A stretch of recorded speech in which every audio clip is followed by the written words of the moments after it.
Chapter 5. Letter from Miss Mina Murray to Miss Lucy Westenra. 9 May. My dearest Lucy, forgive my long delay in writing, but I have been simply overwhelmed with work. The life of an assistant schoolmistress is sometimes trying. I am longing to be with you, and by the sea, where we can talk together freely and build our castles in the air. I have been working very hard lately, because I want to keep up with Jonathan's studies, and I have been practicing shorthand very assiduously. When we are married, I shall be able to be useful to Jonathan, and if I can stenograph well enough, I can take down what he wants to say in this way and write it out for him on the typewriter, at which also I am practicing very hard. He and I sometimes write letters in shorthand, and he is keeping a stenographic journal of his travels abroad. When I am with you, I shall keep a diary in the same way. I don't mean one of those 2 pages to the week, with Sunday squeezed in a corner, diaries, but a sort of journal which I can write in whenever I feel inclined. I do not suppose there will be much of interest to other people, but it is not intended for them. I may show it to Jonathan some day if there is in it anything worth sharing, but it is really an exercise book. I shall try to do what I see lady journalists do, interviewing and writing descriptions and trying to remember conversations. I am told that, with a little practice, one can remember all that goes on or that one hears said during a day. However, we shall see. I will tell you of my little plans when we meet. I have just had a few hurried lines from Jonathan from Transylvania. He is well and will be returning in about a week. I am longing to hear all his news. It must be so nice to see strange countries. I wonder if Jonathan and I shall ever see them together. There is the 10 o'clock bell ringing. Goodbye. Your loving Mina. Tell me all the news when you write. You have not told me anything for a long time. I hear rumours, and especially of a tall, handsome, curly-haired man. Letter. Lucy Westenra to Mina Murray, 17 Chatham Street, Wednesday. My dearest Mina, I must say you tax me very unfairly with being a bad correspondent. I wrote to you twice since we parted, and your last letter was only your second. Besides, I have nothing to tell you. There is really nothing to interest you. Town is very pleasant just now, and we go a good deal to picture galleries and for walks and rides in the park. As to the tall, curly-haired man, I suppose it was the one who was with me at the last pop. Someone has evidently been telling tales. That was Mr. Homewood. He often comes to see us, and he and Mamma get on very well together. They have so many things to talk about in common. We met some time ago a man that would just do for you, if you were not already engaged to Jonathan. He is an excellent party, being handsome, well off, and of good birth. He is a doctor, and really clever. Just fancy, he is only 29, and he has an immense lunatic asylum all under his own care. Mr. Homewood introduced him to me, and he called here to see us, and often comes now. I think he is one of the most resolute men I ever saw, and yet the most calm. He seems absolutely imperturbable. I can fancy what a wonderful power he must have over his patients.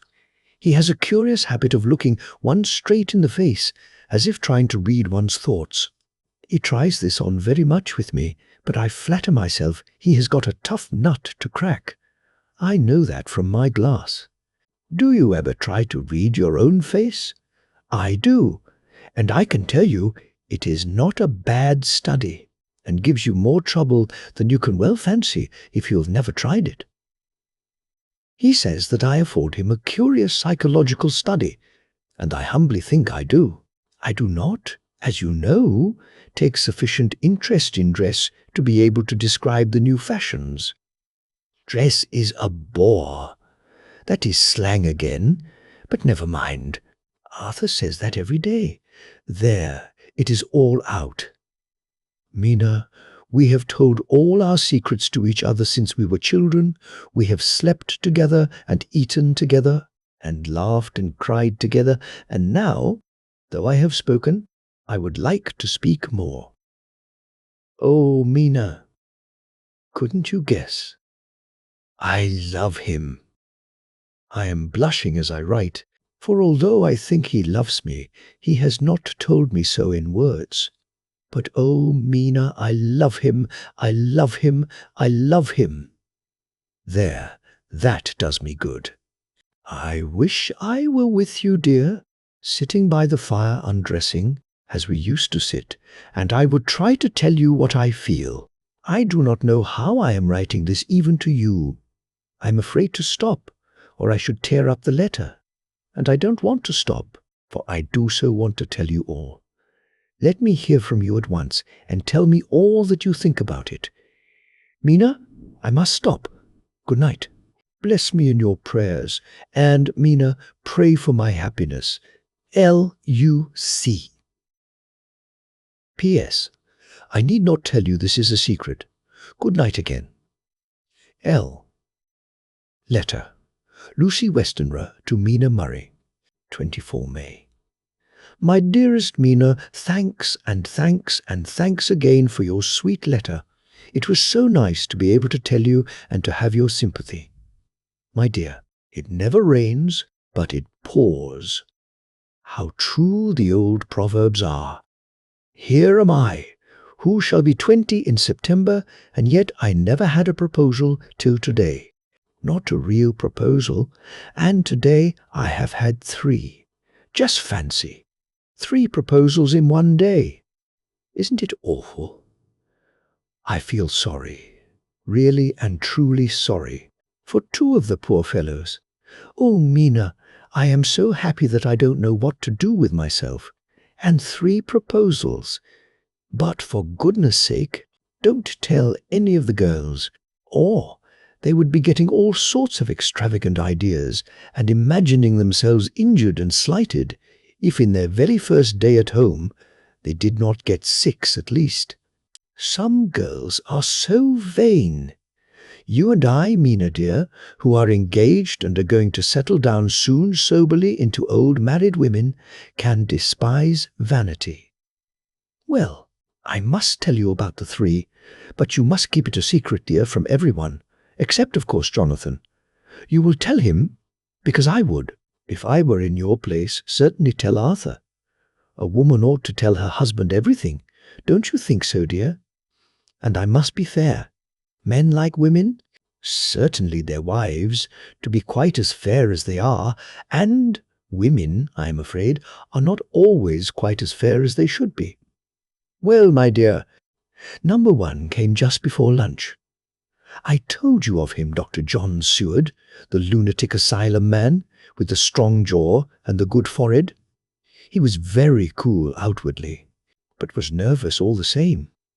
He had evidently been schooling himself as to all sorts of little things, and remembered them, but he almost managed to sit down on his silk hat, which men don't generally do when they are cool. And then, when he wanted to appear at ease, he kept playing with a lancet in a way that made me nearly scream. He spoke to me, Mina, very straightforwardly. He told me how dear I was to him, though he had known me so little, and what his life would be with me to help and cheer him. He was going to tell me how unhappy he would be if I did not care for him. But when he saw me cry, he said that he was a brute and would not add to my present trouble. Then he broke off and asked if I could love him in time, and when I shook my head, his hands trembled, and then, with some hesitation, he asked me if I cared already for anyone else.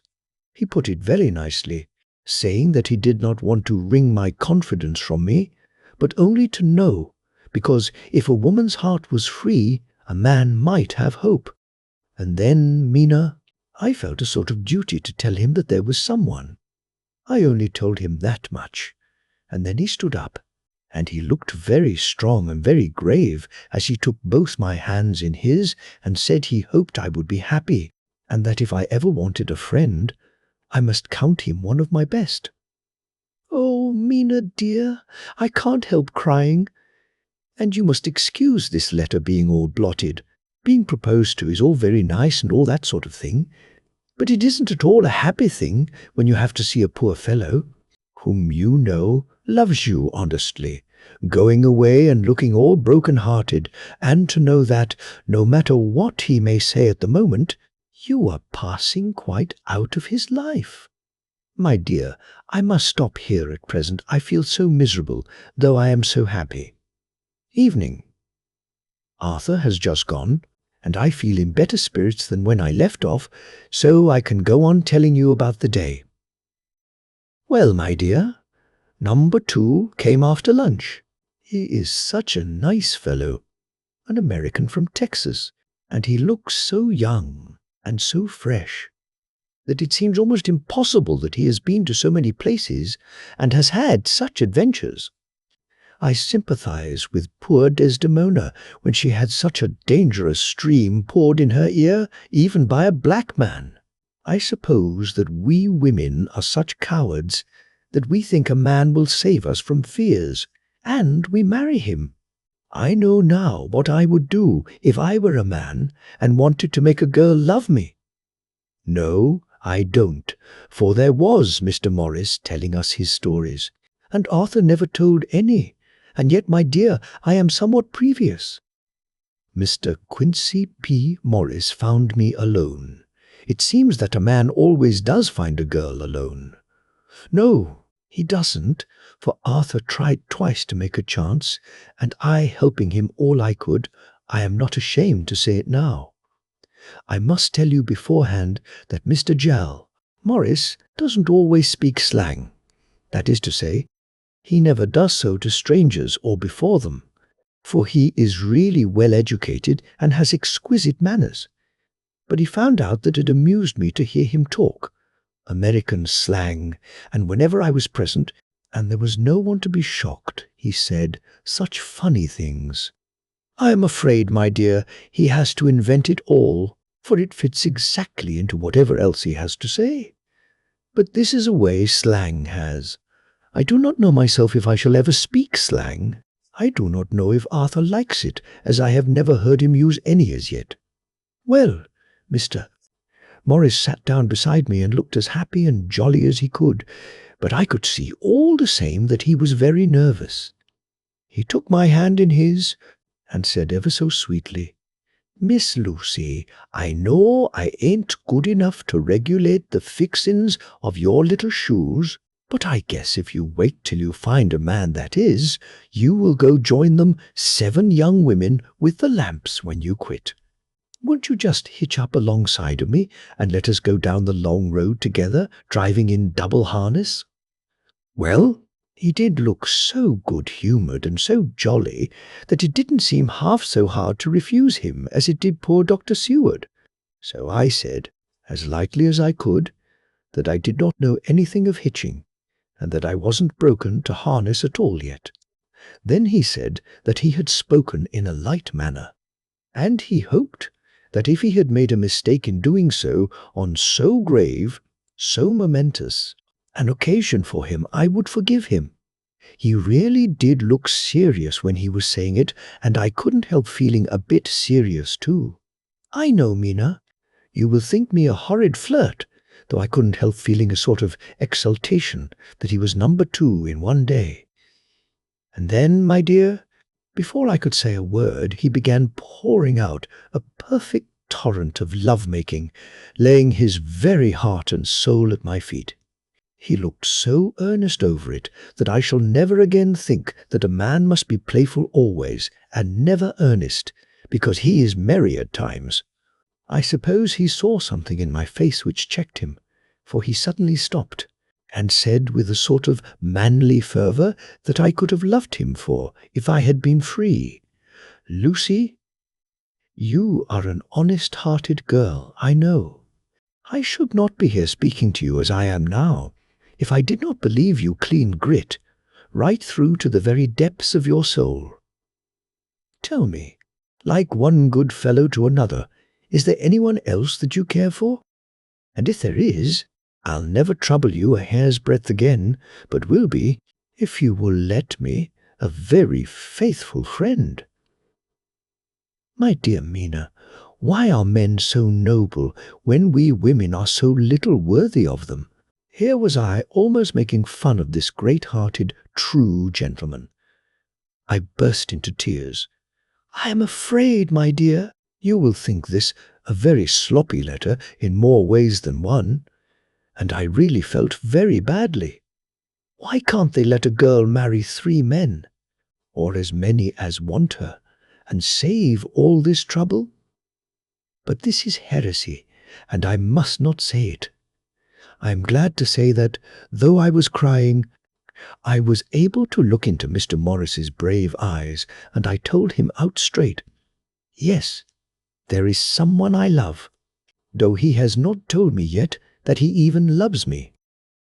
I was right to speak to him so frankly, for quite a light came into his face, and he put out both his hands and took mine. I think I put them into his and said in a hearty way, "That's my brave girl. It's better worth being late for a chance of winning you than being in time for any other girl in the world. Don't cry, my dear. If it's for me, I'm a hard nut to crack, and I take it standing up. If that other fellow doesn't know his happiness, well, he'd better look for it soon, or he'll have to deal with me. Little girl, your honesty and pluck have made me a friend, and that's rarer than a lover. It's more unselfish anyhow. My dear, I'm going to have a pretty lonely walk between this and Kingdom Come. Won't you give me one kiss? It'll be something to keep off the darkness now and then. You can, you know, if you like, for that other good fellow, he must be a good fellow, my dear, and a fine fellow, or you could not love him, hasn't spoken yet. That quite won me, Mina, for it was brave and sweet of him, and noble too, to a rival, wasn't it? And he's so sad. So. I leant over and kissed him. He stood up with my 2 hands in his, and as he looked down into my face, "I am afraid I was blushing very much," he said. "Little girl, I hold your hand and you've kissed me, and if these things don't make us friends, nothing ever will. Thank you for your sweet honesty to me, and goodbye." He wrung my hand, and taking up his hat, went straight out of the room without looking back, without a tear or a quiver or a pause. And I am crying like a baby. Oh, why must a man like that be made unhappy when there are lots of girls about who would worship the very ground he trod on? I know I would if I were free, only I don't want to be free. My dear, this quite upset me, and I feel I cannot write of happiness just at once. After telling you of it, and I don't wish to tell of the number 3 until it can be all happy. Ever your loving Lucy. P.S. Oh, about number 3. I needn't tell you of number 3, need I? Besides, it was all so confused. It seemed only a moment from his coming into the room till both his arms were round me and he was kissing me. I am very, very happy, and I don't know what I have done to deserve it.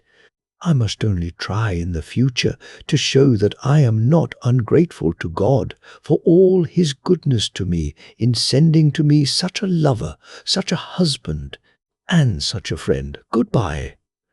Dr. Seward's diary, kept in phonograph 25 May. Ebb tide in appetite today.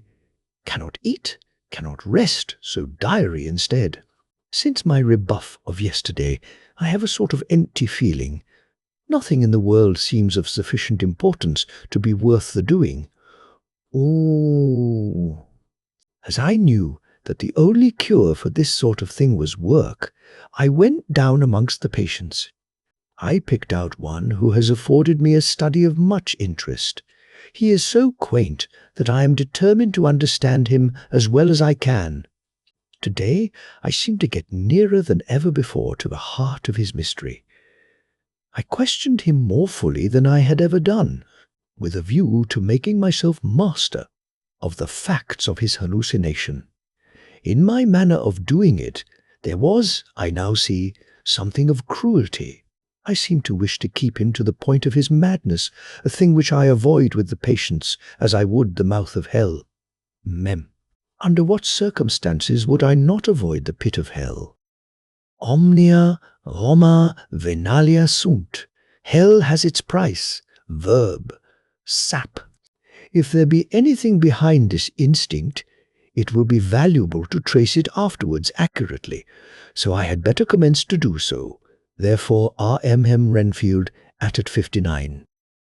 Sanguine temperament. Great physical strength, morbidly excitable, periods of gloom, ending in some fixed idea which I cannot make out. I presume that the sanguine temperament itself and the disturbing influence end in a mentally accomplished finish. A possibly dangerous man, probably dangerous if unselfish. In selfish men, caution is as secure an armor for their foes as for themselves. What I think of on this point is, when self is the fixed point, the centripetal force is balanced with the centrifugal. When duty, a cause, etc., is the fixed point, the latter force is paramount. And only accident or a series of accidents can balance it.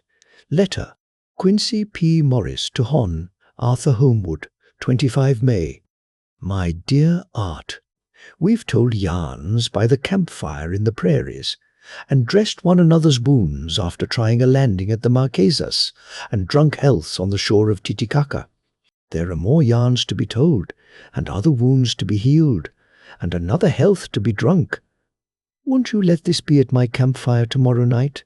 I have no hesitation in asking you, as I know a certain lady is engaged to a certain dinner party, and that you are free. There will only be one other, our old pal at the Korea, Jack Seward. He's coming too, and we both want to mingle our weeps over the wine cup, and to drink a health with all our hearts to the happiest man in all the wide world, who has won the noblest heart that God has made and the best worth winning. We promise you a hearty welcome and a loving greeting, and a health as true as your own right hand. We shall both swear to leave you at home if you drink too deep to a certain pair of eyes. Come. Yours, as ever and always, Quincy P. Morris. Telegram from Arthur Homewood to Quincy P. Morris. 26 May. Count me in every time. I bear messages which will make both your ears tingle. Art. Chapter Fix. Minor Murray's Journal.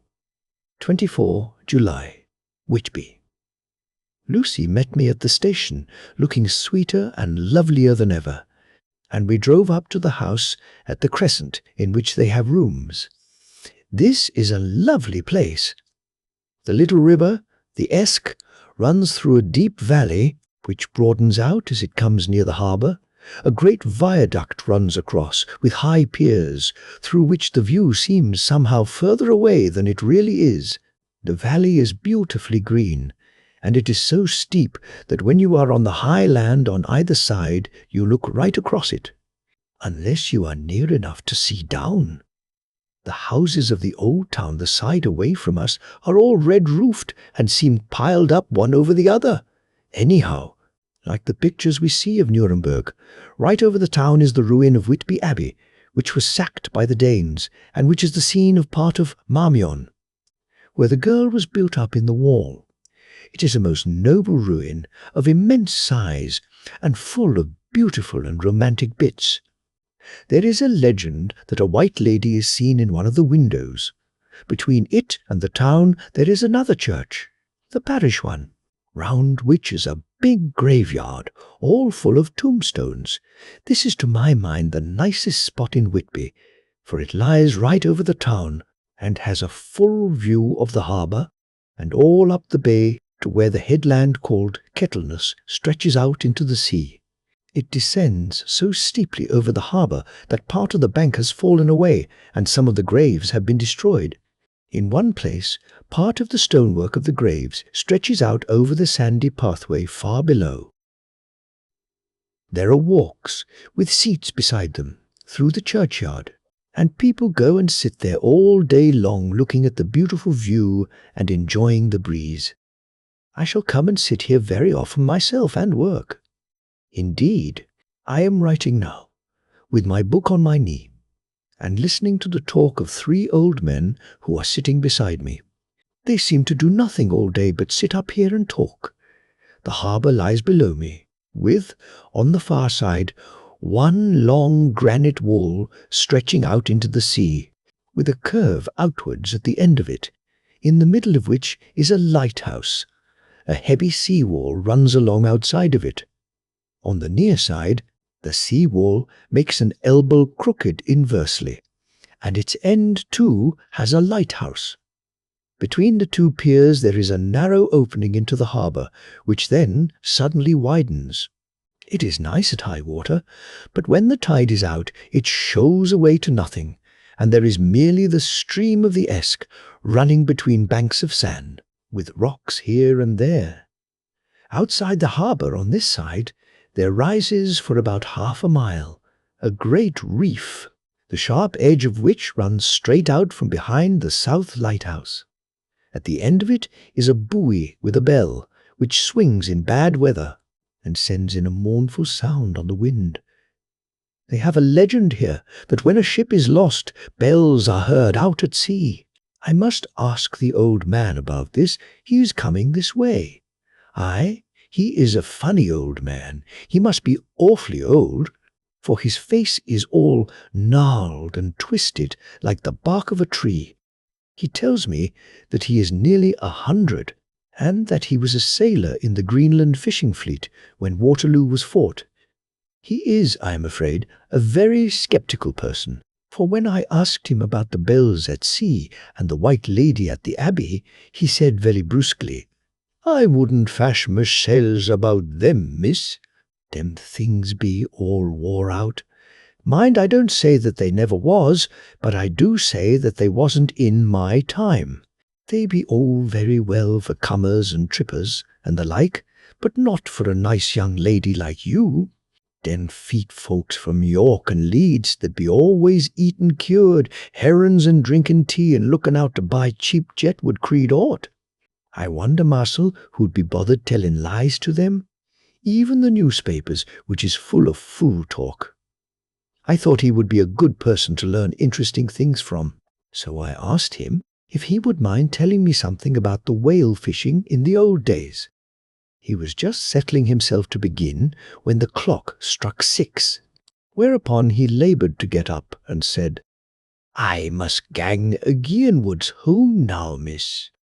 My granddaughter doesn't like to be kept waiting when the tea is ready, for it takes me time to crammel aboon the grease, for there be a many of 'em, and miss, I lack belly timber sairly by the clock."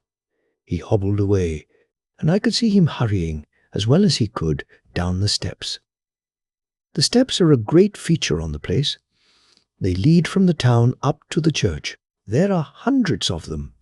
I do not know how many, and they wind up in a delicate curve.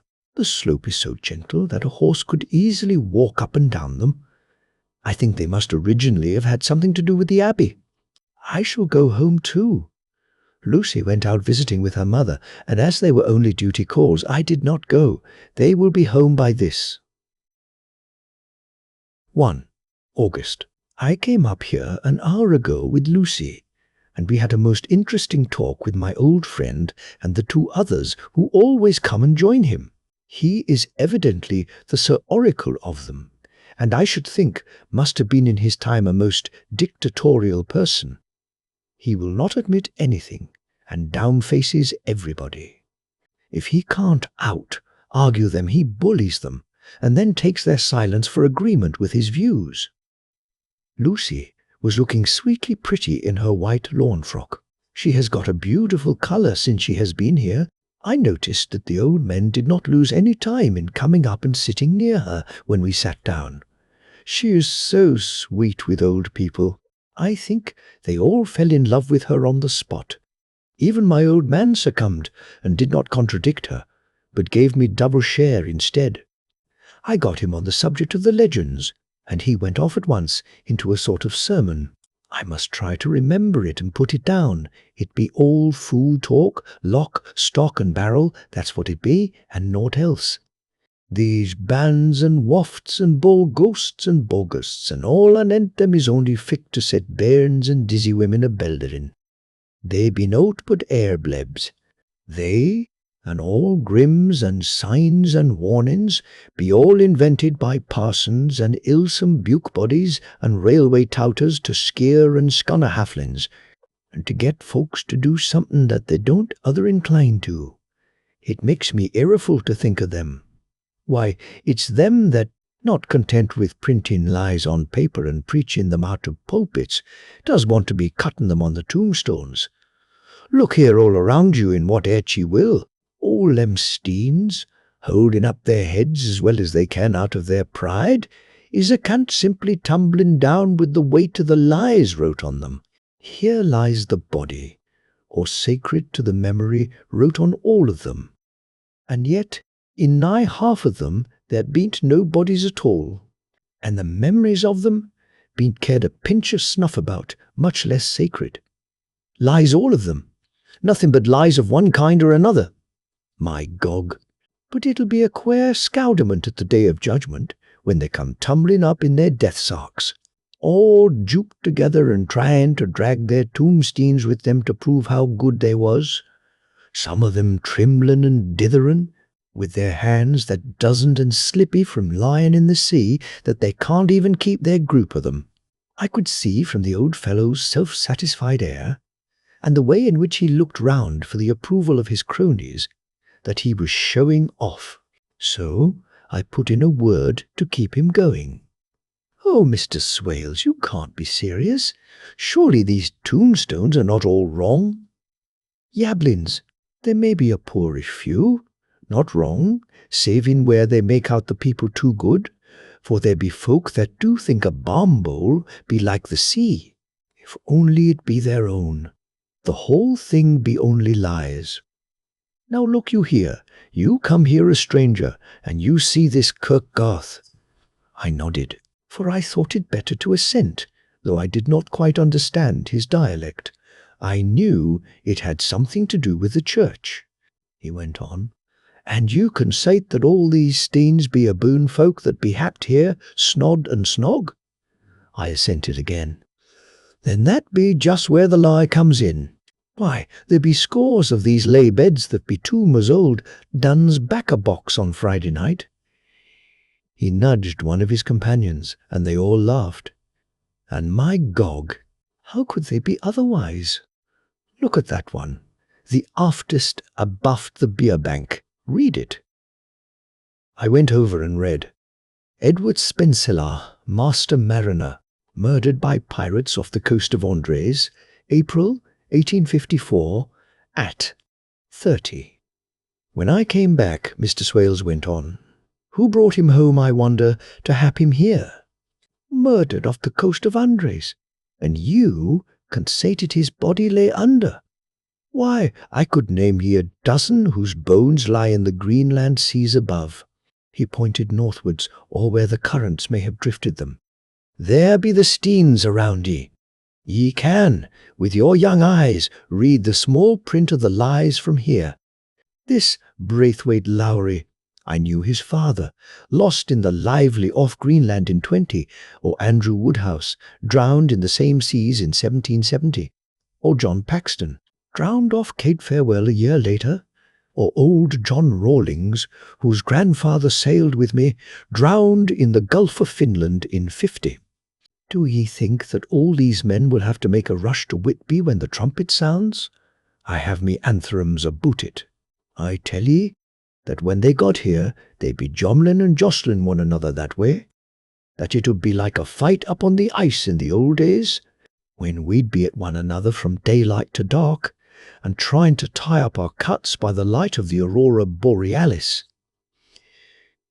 This was evidently local peasantry, for the old man cackled over it, and his cronies joined in with gusto. "But," I said, "surely you are not quite correct, for you start on the assumption that all the poor people, or their spirits, will have to take their tombstones with them on the day of judgment. Do you think that will be really necessary? Well, what else be they tombstones for? Answer me that, miss. To please their relatives, I suppose. To please their relatives, you suppose? This, he said with intense scorn. How will it pleasure their relatives to know that lies is wrote over them, and that everybody in the place knows that they be lies?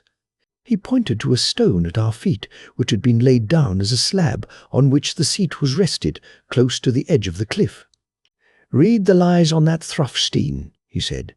The letters were upside down to me from where I sat, but Lucy was more opposite to them.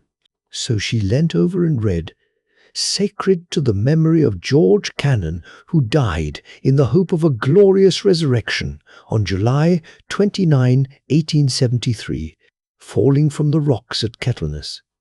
This tomb was erected by his sorrowing mother to her dearly beloved son. He was the only son of his mother, and she was a widow." Really, Mr. Swales, I don't see anything very funny in that. She spoke her comment very gravely and somewhat severely. "Ye don't see aught funny. Ha, ha! But that's because ye don't go 'em. The sorrowing mother was a hellcat that hated him because he was a crooked, a regular lamiter. He was, and he hated her so that he committed suicide in order that she mightn't get an insurance she put on his life. He blew nigh the top of his head off with an old musket that they had for scaring the crows with.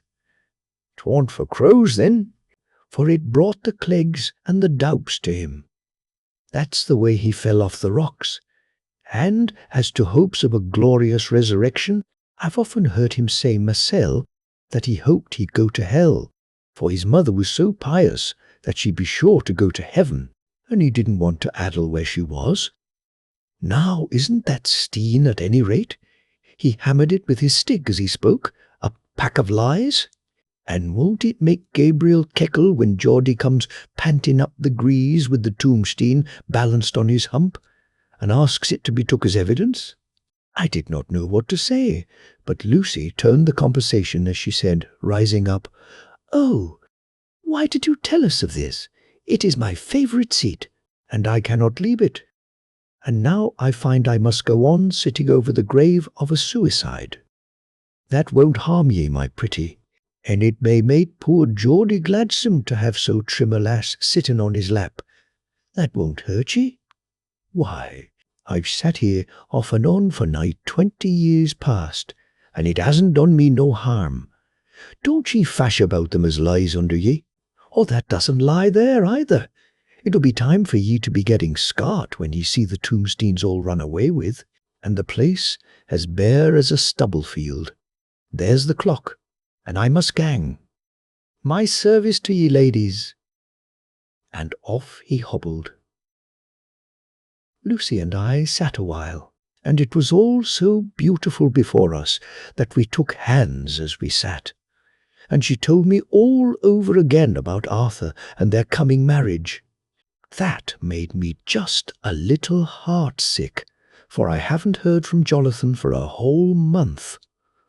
The same day. I came up here alone, for I am very sad. There was no letter for me. I hope there cannot be anything the matter with Jonathan. The clock has just struck 9. I see the lights scattered all over the town, sometimes in rows where the streets are, and sometimes singly. They run right up the Esk and die away in the curve of the valley. To my left, the view is cut off by a black line of roof of the old house next the abbey. The sheep and lambs are bleating in the fields away behind me, and there is a clatter of a donkey's hoofs up the paved road below. The band on the pier is playing a harsh waltz in good time, and further along the quay there is a Salvation Army meeting in a back street.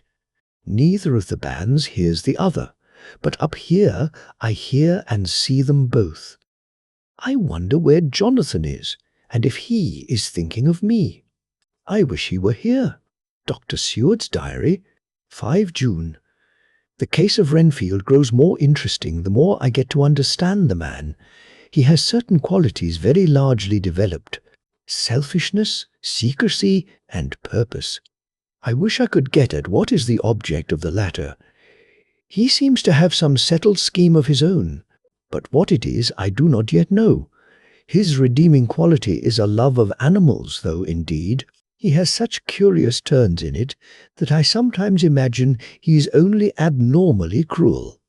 His pets are of odd sorts. Just now his hobby is catching flies. He has at present such a quantity that I have had myself to expostulate. To my astonishment, he did not break out into a fury, as I expected, but took the matter in simple seriousness. He thought for a moment, and then said, "May I have 3 days? I shall clear them away." "Of course," I said that would do. I must watch him. 18 June. He has turned his mind now to spiders, and has got several very big fellows in a box. He keeps feeding them with his flies, and the number of the latter is becoming sensibly diminished, although he has used half his food in attracting more flies from outside to his room. The month July. His spiders are now becoming as great a nuisance as his flies, and today I told him that he must get rid of them. He looked very sad at this, so I said that he must clear out some of them, at all events. He cheerfully acquiesced in this, and I gave him the same time as before for reduction. He disgusted me much while with him, for when a horrid blowfly, bloated with some carrion food, buzzed into the room, he caught it, held it exultantly for a few moments between his finger and thumb, and, before I knew what he was going to do, put it in his mouth and ate it. I scolded him for it, but he argued quietly that it was very good and very wholesome, that it was life, strong life, and gave life to him. This gave me an idea, or the rudiment of one. I must watch how he gets rid of his spiders. He has evidently some deep problem in his mind, for he keeps a little notebook in which he is always jotting down something. Whole pages of it are filled with masses of figures, generally single numbers added up in batches, and then the totals added in batches again, as though he were focusing, some account, as the auditors put it. 8 July. There is a method in his madness, and the rudimentary idea in my mind is growing. It will be a whole idea soon, and then, oh, unconscious cerebration! You will have to give the war to your conscious brother. I kept away from my friend for a few days, so that I might notice if there were any change. Things remain as they were, except that he has parted with some of his pets and got a new one. He has managed to get a sparrow, and has already partially tamed it. His means of taming is simple, for already the spiders have diminished. Those that do remain, however, are well fed, for he still brings in the flies by tempting them with his food. 19 July. We are progressing. My friend has now a whole colony of sparrows, and his flies and spiders are almost obliterated. When I came in, he ran to me and said he wanted to ask me a great favor, a very, very great favor, and as he spoke, he fawned on me like a dog. I asked him what it was, and he said, with a sort of rapture in his voice and bearing, "A kitten. A nice little sleek, playful kitten that I can play with and teach and feed and feed and feed." I was not unprepared for this request, for I had noticed how his pets went on increasing in size and vivacity, but I did not care that his pretty family of tame sparrows should be wiped out in the same manner as the flies and the spiders. So I said I would see about it, and asked him if he would not rather have a cat than a kitten. His eagerness betrayed him as he answered, "Oh, yes, I would like a cat. I only asked for a kitten, lest you should refuse me a cat. No one would refuse me a kitten, would they?" I shook my head, and said that at present I feared it would not be possible, but that I would see about it. His face fell, and I could see a warning of danger in it, for there was a sudden, fierce, sidelong look which meant killing. The man is an undeveloped homicidal maniac. I shall test him with his present craving and see how it will work out. Then I shall know more. 10 p.m. I have visited him again and found him sitting in a corner brooding. When I came in, he threw himself on his knees before me and implored me to let him have a cat, that his salvation depended upon it. I was firm, however, and told him that he could not have it, whereupon he went without a word and sat down, gnawing his fingers in the corner where I had found him. I shall see him in the morning early. 20 July. Visited Renfield very early, before the attendant went his rounds. Found him up and humming a tune. He was spreading out his sugar, which he had saved, in the window, and was manifestly beginning his fly-catching again, and beginning it cheerfully and with a good grace. I looked around for his birds, and not seeing them, asked him where they were. He replied, without turning round, that they had all flown away. There were a few feathers about the room, and on his pillow a drop of blood. I said nothing, but went and told the keeper to report to me if there were anything odd about him during the day. 11 a.m. The attendant has just been to me to say that Renfield has been very sick and has disgorged a whole lot of feathers. "My belief is, doctor," he said, "that he has eaten his birds and that he just took and ate them raw." 11 p. Me. I gave Renfield a strong opiate tonight, enough to make even him sleep, and took away his pocketbook to look at it. The thought that has been buzzing about my brain lately is complete, and the theory proved. My homicidal maniac is of a peculiar kind. I shall have to invent a new classification for him, and call him a zoophagous, life-eating maniac.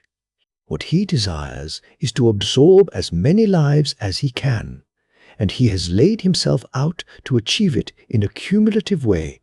He gave many flies to one spider, and many spiders to one bird, and then wanted a cat to eat the many birds. What would have been his later steps? It would almost be worthwhile to complete the experiment. It might be done if there were only a sufficient cause. Men sneered at vivisection, and yet look at its results today. Why not advance science in its most difficult and vital aspect, the knowledge of the brain? Had I even the secret of one such mind, did I hold the key to the fancy of even one lunatic, I might advance my own branch of science to a pitch, compared with which Burdon Sanderson's physiology or Ferrier's brain knowledge would be as nothing. If only there were a sufficient cause.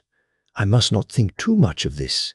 Or, I may be tempted, a good cause might turn the scale with me, for may not I too be of an exceptional brain, congenitally? How well the man reasoned! Lunatics always do within their own scope. I wonder at how many lives he values a man, or if, at only one, he has closed the account most accurately, and today begun a new record. How many of us begin a new record with each day of our lives? To me, it seems only yesterday that my whole life ended with my new hope, and that truly I began a new record. So it will be until the great recorder sums me up and closes my ledger account with a balance to profit or loss. Oh, Lucy, Lucy, I cannot be angry with you. Nor can I be angry with my friend whose happiness is yours, but I must only wait on hopeless and work. If I only could have as strong a cause as my poor mad friend. There a good, unselfish cause to make me work, that would be indeed happiness. Mina Murray's Journal, 26 July. I am anxious and it soothes me to express myself here. It is like whispering to oneself and listening at the same time. And there is also something about the shorthand symbols that makes it different from writing. I am unhappy about Lucy and about Jonathan. I had not heard from Jonathan for some time, and was very concerned. But yesterday dear Mr. Hawkins, who is always so kind, sent me a letter from him. I had written asking him if he had heard, and he said the enclosed had just been received. It is only a line dated from Castle Dracula, and says that he is just starting for home. That is not like Jonathan. I do not understand it, and it makes me uneasy. Then, too, Lucy, although she is so well, has lately taken to her old habit of walking in her sleep. Her mother has spoken to me about it, and we have decided that I am to lock the door of our room every night. Westenra has got an idea that sleepwalkers always go out on roofs of houses and along the edges of cliffs, and then get suddenly wakened and fall over with a despairing cry that echoes all over the place. Poor dear, she is naturally anxious about Lucy, and she tells me that her husband, Lucy's father, had the same habit, that he would get up in the night and dress himself and go out if he were not stopped. Lucy is to be married in the autumn, and she is already planning out her dresses and how her house is to be arranged. I sympathize with her, for I do the same. Only Jonathan and I will start in life in a very simple way, and shall have to try to make both ends meet. Mr. Homewood, he is the Arthur Homewood, only son of Lord Godalming, is coming up here very shortly as soon as he can leave town, for his father is not very well, and I think dear Lucy is counting the moments till he comes. She wants to take him up to the seat on the churchyard cliff and show him the beauty of Whitby. I dare say it is the waiting which disturbs her. She will be all right when he arrives. 27 July. No news from Jonathan. I am getting quite uneasy about him, though why I should I do not know, but I do wish that he would write, if it were only a single line. Lucy walks more than ever, and each night I am awakened by her moving about the room. Fortunately, the weather is so hot that she cannot get cold, but still the anxiety and the perpetually being wakened is beginning to tell on me, and I am getting nervous and wakeful myself. Thank God Lucy's health keeps up. Mr. Homewood has been suddenly called to Ring to see his father, who has been taken seriously ill. Lucy frets at the postponement of seeing him, but it does not touch her looks. She is a trifle stouter, and her cheeks are a lovely rose pink. She has lost that anemic look which she had. I pray it will all last. 3rd August. Another week gone, and no news from Jonathan, not even to Mr. Hawkins, from whom I have heard. Oh, I do hope he is not ill. He surely would have written. I look at that last letter of his, but somehow it does not satisfy me. It does not read like him, and yet it is his writing. There is no mistake of that. Lucy has not walked much in her sleep the last week, but there is an odd concentration about her which I do not understand. Even in her sleep she seems to be watching me. She tries the door, and finding it locked, goes about the room searching for the key. 6 August. Another 3 days, and no news. This suspense is getting dreadful. If I only knew where to write to or where to go to, I should feel easier. But no one has heard a word of Jonathan since that last letter. I must only pray to God for patience. Lucy is more excitable than ever, but is otherwise well. Last night was very threatening, and the fishermen say that we are in for a storm. I must try to watch it and learn the weather signs. Today is a grey day, and the sun as I write is hidden in thick clouds, high over Kettleness. Everything is grey except the green grass. which seems like emerald amongst it, grey earthy rock, grey clouds, tinged with the sunburst at the far edge, hang over the grey sea, into which the sand points stretch like grey fingers. The sea is tumbling in over the shallows, and the sandy flats with a roar, muffled in the sea mists drifting inland. The horizon is lost in a grey mist. All is vastness. The clouds are piled up like giant rocks, and there is a brool over the sea that sounds like some presage of doom. Dark figures are on the beach here and there, sometimes half shrouded in the mist, and seem men like trees walking. The fishing boats are racing for home, and rise and dip in the ground swell as they sweep into the harbour, bending to the scuppers. Here comes old Mr. Swales. He is making straight for me, and I can see, by the way he lifts his hat, that he wants to talk. I have been quite touched by the change in the poor old man. When he sat down beside me, he said in a very gentle way, "I want to say something to you, miss." I could see he was not at ease, so I took his poor old wrinkled hand in mine and asked him to speak fully. So he said, leaving his hand in mine, "I'm afraid, my dearie, that I must have shocked you by all the wicked things I'd been saying about the dead, and such like, for weeks past, but I didn't mean them, and I want ye to remember that when I'm gone, we odd folks that be daffled, and with one foot abaft the crook-hole, don't altogether like to think of it, and we don't want to feel scarred of it, and that's why I've took to making light of it, so that I'd cheer up my own heart a bit. But, Lord love you, miss, I ain't afraid of dying, not a bit, only I don't want to die if I can help it.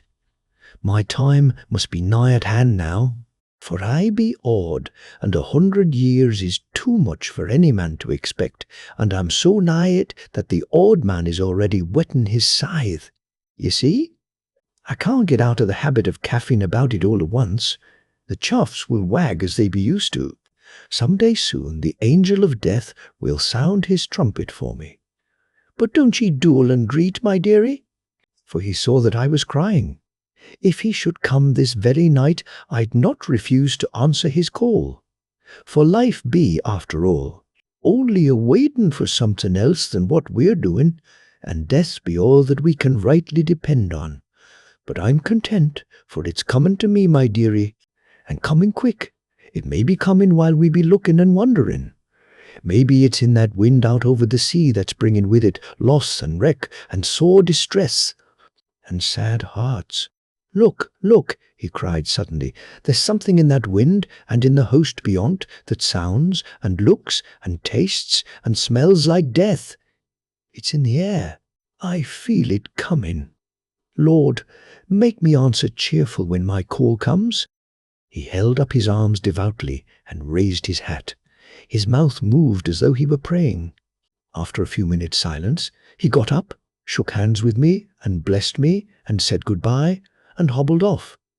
It all touched me, and upset me very much. I was glad when the Coast Guard came along, with his spyglass under his arm. He stopped to talk with me, as he always does, but all the time kept looking at a strange ship. "I can't make her out," he said. "She's a Russian, by the look of her, but she's knocking about in the queerest way. She doesn't know her mind a bit. She seems to see the storm coming, but can't decide whether to run up north in the open or to put in here. Look there again.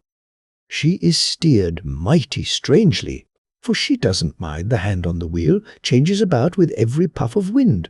We'll hear more of her before this time tomorrow." Chapter 7. Cutting from the Daily Graph, 8 August, pasted in Mina Murray's journal, from a correspondent. Whitby. One of the greatest and suddenest storms on record has just been experienced here, with results both strange and unique. The weather had been somewhat sultry, but not to any degree uncommon in the month of August.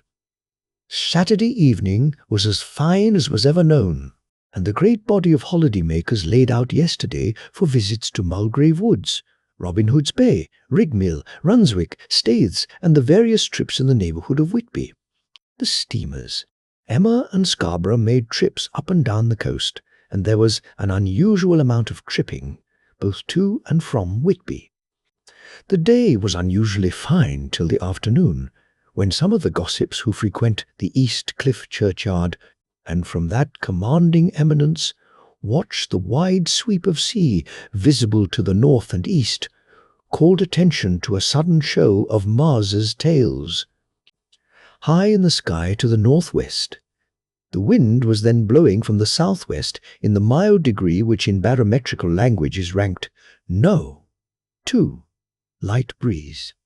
The Coast Guard on duty at once made report, and one old fisherman, who for more than half a century has kept watch on weather signs from the East Cliff, foretold in an emphatic manner the coming of a sudden storm.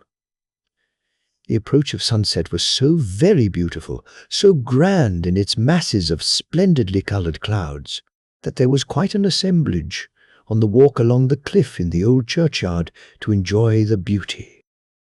Before the sun dipped below the black mass of Kettleness, standing boldly athwart the western sky, its downward way was marked by myriad clouds of every sunset colour, flame, purple, pink, green, violet, and all the tints of gold, with here and there masses not large, but of seemingly absolute blackness in all sorts of shapes, as well outlined as colossal silhouettes. The experience was not lost on the painters, and doubtless some of the sketches of the prelude to the great storm will grace the R.A. and R.I. walls in May next. More than one captain made up his mind then and there that his cobble, or his mule, as they term the different classes of boats, would remain in the harbour till the storm had passed. The wind fell away entirely during the evening, and at midnight there was a dead calm, a sultry heat, and that prevailing intensity which, on the approach of thunder, affects persons of a sensitive nature. There were but few lights in sight at sea, for even the coasting steamers, which usually hug the shore so closely, kept well to seaward, and but few fishing boats were in sight. The only sail noticeable was a foreign schooner with all sails set, which was seemingly going westwards. The foolhardiness or ignorance of her officers was a prolific theme for comment while she remained in sight, and efforts were made to signal her to reduce sail in face of her danger. Before the night shut down, she was seen with sails idly flapping as she gently rolled on the undulating swell of the sea, as idle as a painted ship upon a painted ocean. Shortly before 10 o'clock, the stillness of the air grew quite oppressive, and the silence was so marked that the bleating of a sheep inland or the barking of a dog in the town was distinctly heard, and the band on the pier, with its lively French air, was like a discord in the great harmony of nature's silence. A little after midnight came a strange sound from over the sea, and high overhead the air began to carry a strange, faint, hollow booming. Then without warning the tempest broke. With a rapidity which at the time seemed incredible, and even afterwards is impossible to realize, the whole aspect of nature at once became convulsed. The waves rose in growing fury, each overtopping its fellow, till in a very few minutes the lately glassy sea was like a roaring and devouring monster. White-crested waves beat madly on the level sands and rushed up the shelving cliffs. Others broke over the piers, and with their spume swept the lanthorns of the lighthouses which rise from the end of either pier of Whitby harbour. The wind roared like thunder, and blew with such force that it was with difficulty that even strong men kept their feet, or clung with grim clasp to the iron stanchions. It was found necessary to clear the entire piers from the mass of onlookers, or else the fatalities of the night would have been increased manifold. To add to the difficulties and dangers of the time, masses of sea fog came drifting inland, white wet clouds which swept by in ghostly fashion, so dank and damp and cold that it needed but little effort of imagination to think that the spirits of those lost at sea were touching their living brethren with the clammy hands of death, and many a one shuddered as the wreaths of sea mist swept by. At times the mist cleared, and the sea for some distance could be seen in the glare of the lightning, which now came thick and fast, followed by such sudden peals of thunder that the whole sky overhead seemed trembling under the shock of the footsteps of the storm.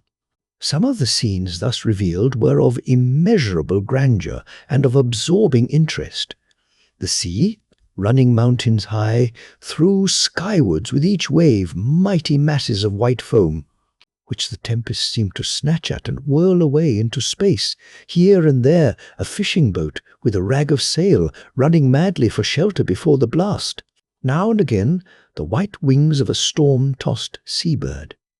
On the summit of the east cliff the new searchlight was ready for experiment, but had not yet been tried.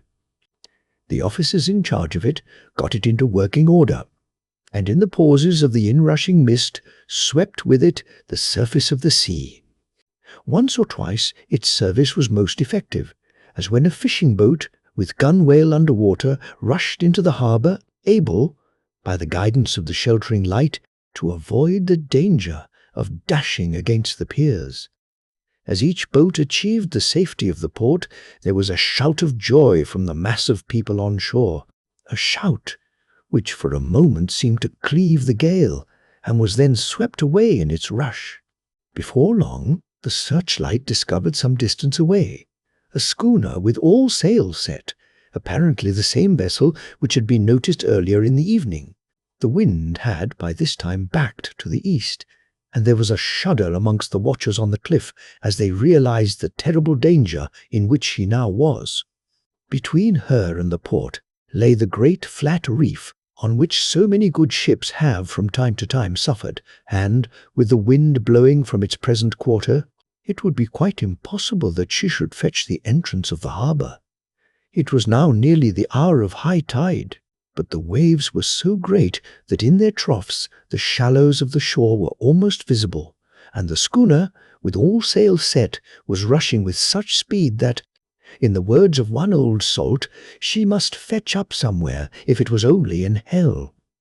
Then came another rush of sea fog, greater than any hitherto, a mass of dank mist, which seemed to close on all things like a grey pall, and left available to men only the organ of hearing, for the roar of the tempest, and the crash of the thunder, and the booming of the mighty billows came through the damp oblivion even louder than before. The rays of the searchlight were kept fixed on the harbour mouth across the east pier, where the shock was expected, and men waited, breathless.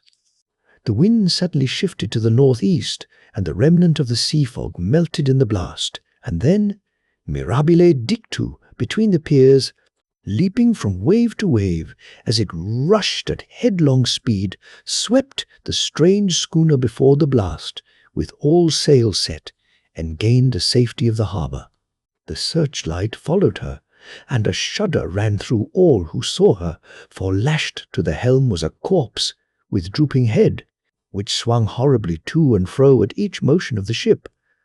No other form could be seen on deck at all. A great awe came on all as they realized that the ship, as if by a miracle, had found the harbour, unsteered save by the hand of a dead man. However, all took place more quickly than it takes to write these words. The schooner paused not, but rushing across the harbour, pitched herself on that accumulation of sand and gravel washed by many tides and many storms into the south-east corner of the pier jutting under the east cliff, known locally as Tate Hill Pier. There was, of course, a considerable concussion as the vessel drove up on the sand heap. Every spar, rope, and stay was strained, and some of the top hammer came crashing down. But, strangest of all, the very instant the shore was touched, an immense dog sprang up on deck from below. as if shot up by the concussion and running forward, jumped from the bow on the sand, making straight for the steep cliff where the churchyard hangs over the laneway to the east pier so steeply that some of the flat tombstones, thruffsteins or throughstones, as they call them in the Whitby vernacular, actually project over where the sustaining cliff has fallen away. It disappeared in the darkness, which seemed intensified just beyond the focus of the searchlight. It so happened that there was no one at the moment on Tate Hill Pier, as all those whose houses are in close proximity were either in bed or were out on the heights above. Thus the Coast Guard on duty on the eastern side of the harbour, who at once ran down to the little pier, was the first to climb on board. The men working the searchlight, after scouring the entrance of the harbour without seeing anything, then turned the light on the derelict and kept it there. The Coast Guard ran aft, and when he came beside the wheel, bent over to examine it, and recoiled at once as though under some sudden emotion. This seemed to pique general curiosity, and quite a number of people began to run. It is a good way round from the West Cliff by the drawbridge to Tate Hill Pier, but your correspondent is a fairly good runner, and came well ahead of the crowd. When I arrived, however, I found already assembled on the pier a crowd, whom the Coast Guard and police refused to allow to come on board.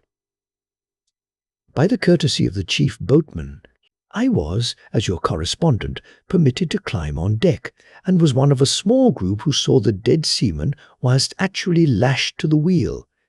It was no wonder that the Coast Guard was surprised or even awed, for not often can such a sight have been seen.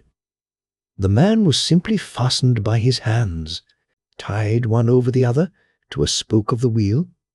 Between the inner hand and the wood was a crucifix, the set of beads on which it was fastened being around both wrists and wheel, and all kept fast by the binding cords. The poor fellow may have been seated at one time, but the flapping and buffeting of the sails had worked through the rudder of the wheel and dragged him to and fro, so that the cords with which he was tied had cut the flesh to the bone. Accurate note was made of the state of things, and a Dr. Surgeon J.M. Caffin, of 33 East Elliot Place, who came immediately after me, declared, after making examination, that the man must have been dead for quite 2 days. In his pocket was a bottle, carefully corked, empty, save for a little roll of paper which proved to be the addendum to the log. The Coast Guard said the man must have tied up his own hands, fastening the knots with his teeth. The fact that a Coast Guard was the first on board may save some complications later on in the Admiralty Court, for Coast Guards cannot claim the salvage, which is the right of the first civilian entering on a derelict. Already, however, the legal tongues are wagging, and one young law student is loudly asserting that the rights of the owner are already completely sacrificed, his property being held in contravention of the statutes of mortmain, since the tiller, as emblemship, if not proof, of delegated possession, is held in a dead hand. It is needless to say that the dead steersman has been reverently removed from the place where he held his honourable watch and ward till death, a steadfastness as noble as that of the young Casabianca, and placed in the mortuary to await inquest. Already the sudden storm is passing, and its fierceness is abating. Crowds are scattering homeward, and the sky is beginning to redden over the Yorkshire wolds. I shall send, in time for your next issue, further details of the derelict ship which found her way so miraculously into harbour in the storm. Whitby, 9 August. The sequel to the strange arrival of the derelict in the storm last night is almost more startling than the thing itself. It turns out that the schooner is a Russian from Varna and is called the Demeter. She is almost entirely in ballast of silver sand, with only a small amount of cargo, a number of great wooden boxes filled with mould. This cargo was consigned to a Whitby solicitor, Mr. S. F. Billington, of 7, the Crescent, who this morning went aboard and formally took possession of the goods consigned to him. The Russian consul, too, acting for the charter party, took formal possession of the ship and paid all harbour dues, etc. Nothing is talked about here today except the strange coincidence. The officials of the Board of Trade have been most exacting in seeing that every compliance has been made with existing regulations. As the matter is to be a 9 days' wonder, they are evidently determined that there shall be no cause of after-complaint. A good deal of interest was abroad concerning the dog which landed when the ship struck, and more than a few of the members of the SPCA, which is very strong in Whitby, have tried to befriend the animal. To the general disappointment, however, it was not to be found. It seems to have disappeared entirely from the town. It may be that it was frightened and made its way on to the moors, where it is still hiding in terror. There are some who look with dread on such a possibility, lest later on it should in itself become a danger, for it is evidently a fierce brute. Early this morning a large dog, a half-bred mastiff belonging to a coal merchant close to Tate Hill Pier, was found dead in the roadway opposite to its master's yard. It had been fighting, and manifestly had had a savage opponent, for its throat was torn away, and its belly was slit open as if with a savage claw. Later. By the kindness of the Board of Trade Inspector, I have been permitted to look over the logbook of the Demeter, which was in order up to within 3 days, but contained nothing of special interest except as to facts of missing men. The greatest interest, however, is with regard to the paper found in the bottle, which was today produced at the inquest, and a more strange narrative than the two between them unfold it has not been my lot to come across. As there is no motive for concealment, I am permitted to use them, and accordingly send you a rescript, simply omitting technical details of seamanship and supercargo. It almost seems as though the captain had been seized with some kind of mania before he had got well into blue water, and that this had developed persistently throughout the voyage. Of course my statement must be taken cum grano, since I am writing from the dictation of a clerk of the Russian consul, who kindly translated for me, time being short, L. Og. Off the Demeter. Varna to Whitby. Written 18 July, things so strange happening that I shall keep accurate note henceforth till we land. On 6 July we finished taking in cargo, silver sand and boxes of earth. At noon set sail, east wind, fresh. Crew 5 hands, 2 mates, cook and myself, captain. On 11 July at dawn entered Bosphorus, boarded by Turkish customs officers. Bakshish, all correct, underway at 4 p.m. on 12 July through Dardanelles. More customs officers and flagboat of guarding squadron. Bakshish again. Work of officers thorough, but quick. Want us off soon. At dark, passed into Archipelago. On 13 July, passed Cape Matapan. Crew dissatisfied about something. Seemed scared, but would not speak out. On 14 July, was somewhat anxious about crew.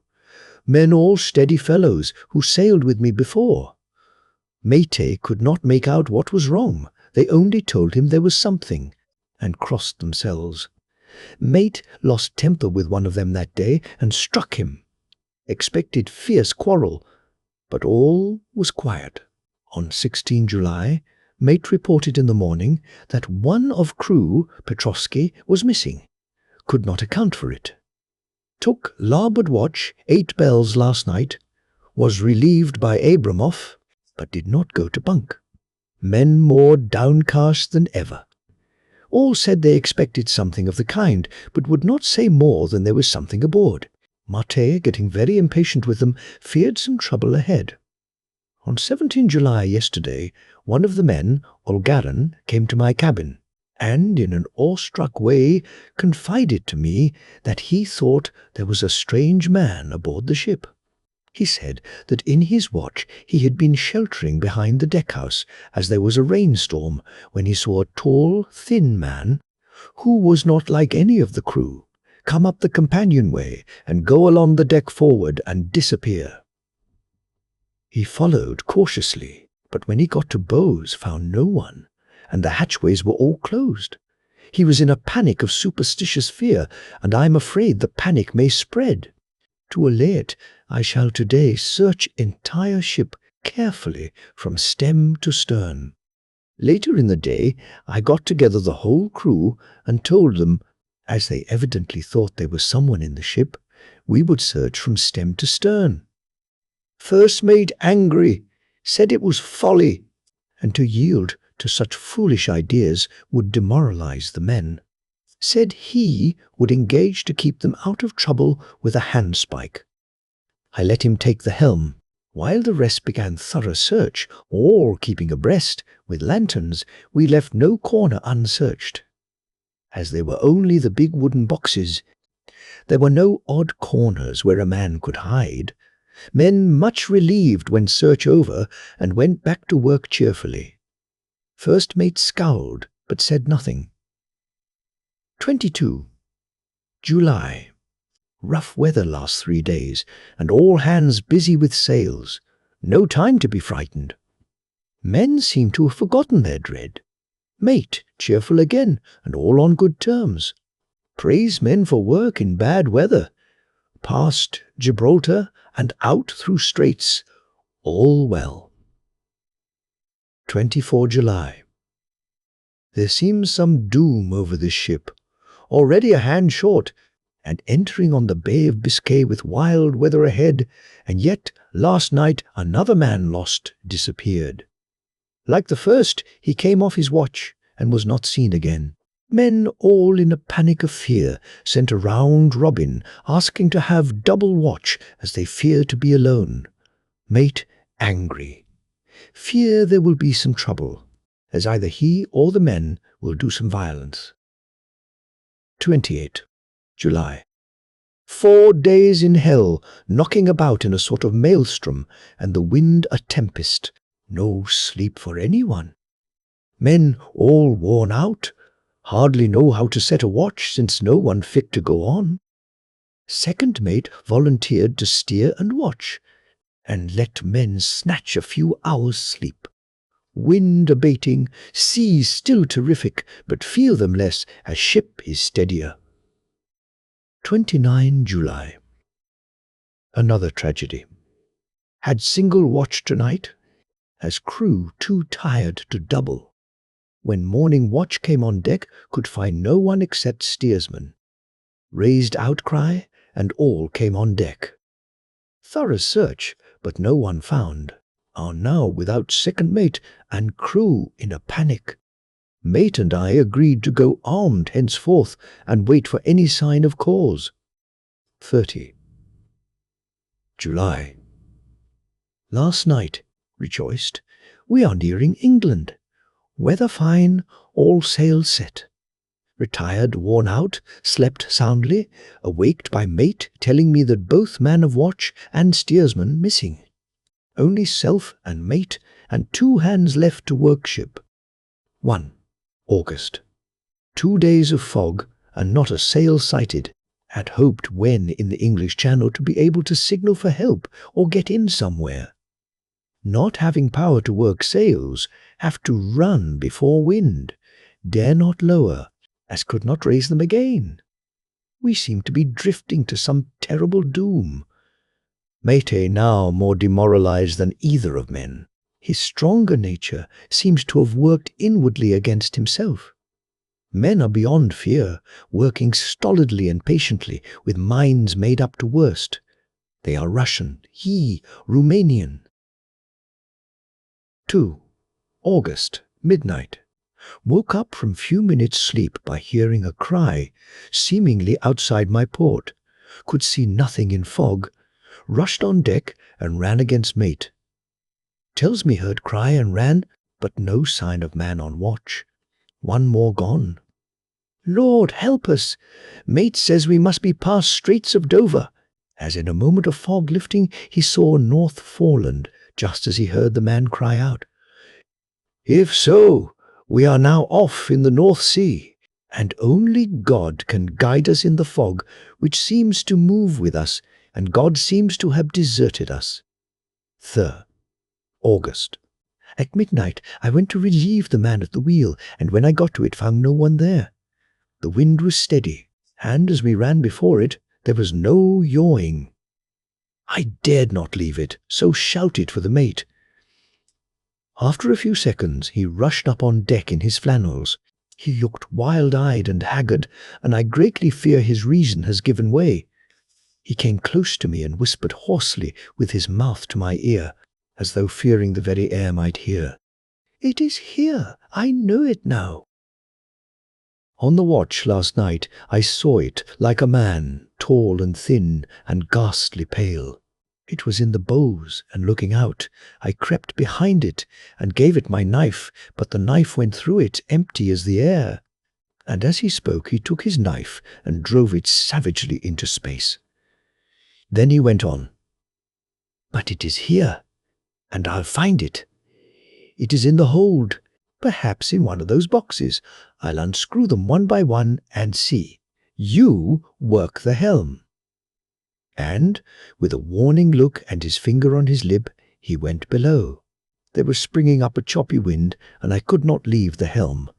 I saw him come out on deck again with a tool chest and a lantern, and go down the forward hatchway. He is mad, stark, raving mad, and it's no use my trying to stop him. He can't hurt those big boxes. They are invoiced as clay, and to pull them about is as harmless a thing as he can do. So here I stay, and mind the helm, and write these notes. I can only trust in God and wait till the fog clears. Then, if I can't steer to any harbour with the wind, that is, I shall cut down sails and lie by and signal for help. It is nearly all over now, just as I was beginning to hope that the mate would come out calmer, for I heard him knocking away at something in the hold, and work is good for him. There came up the hatchway a sudden, startled scream, which made my blood run cold, and up on the deck he came as if shot from a gun, a raging madman, with his eyes rolling and his face convulsed with fear. "Save me! Save me!" he cried, and then looked round on the blanket of fog. His horror turned to despair, and in a steady voice he said, "You had better come too, Captain, before it is too late. He is there. I know the secret now. The sea will save me from him, and it is all that is left." Before I could say a word, or move forward to seize him, he sprang on the bulwark and deliberately threw himself into the sea. I suppose I know the secret too now. It was this madman who had got rid of the men one by one, and now he has followed them himself. God help me! How am I to account for all these horrors when I get to port?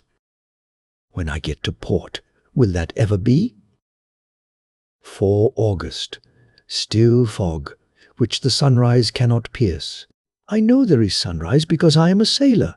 Why else I know not.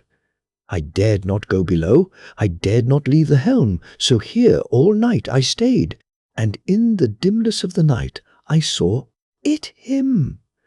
God forgive me, but the mate was right to jump overboard. It was better to die like a man. To die like a sailor in blue water no man can object. But I am captain, and I must not leave my ship.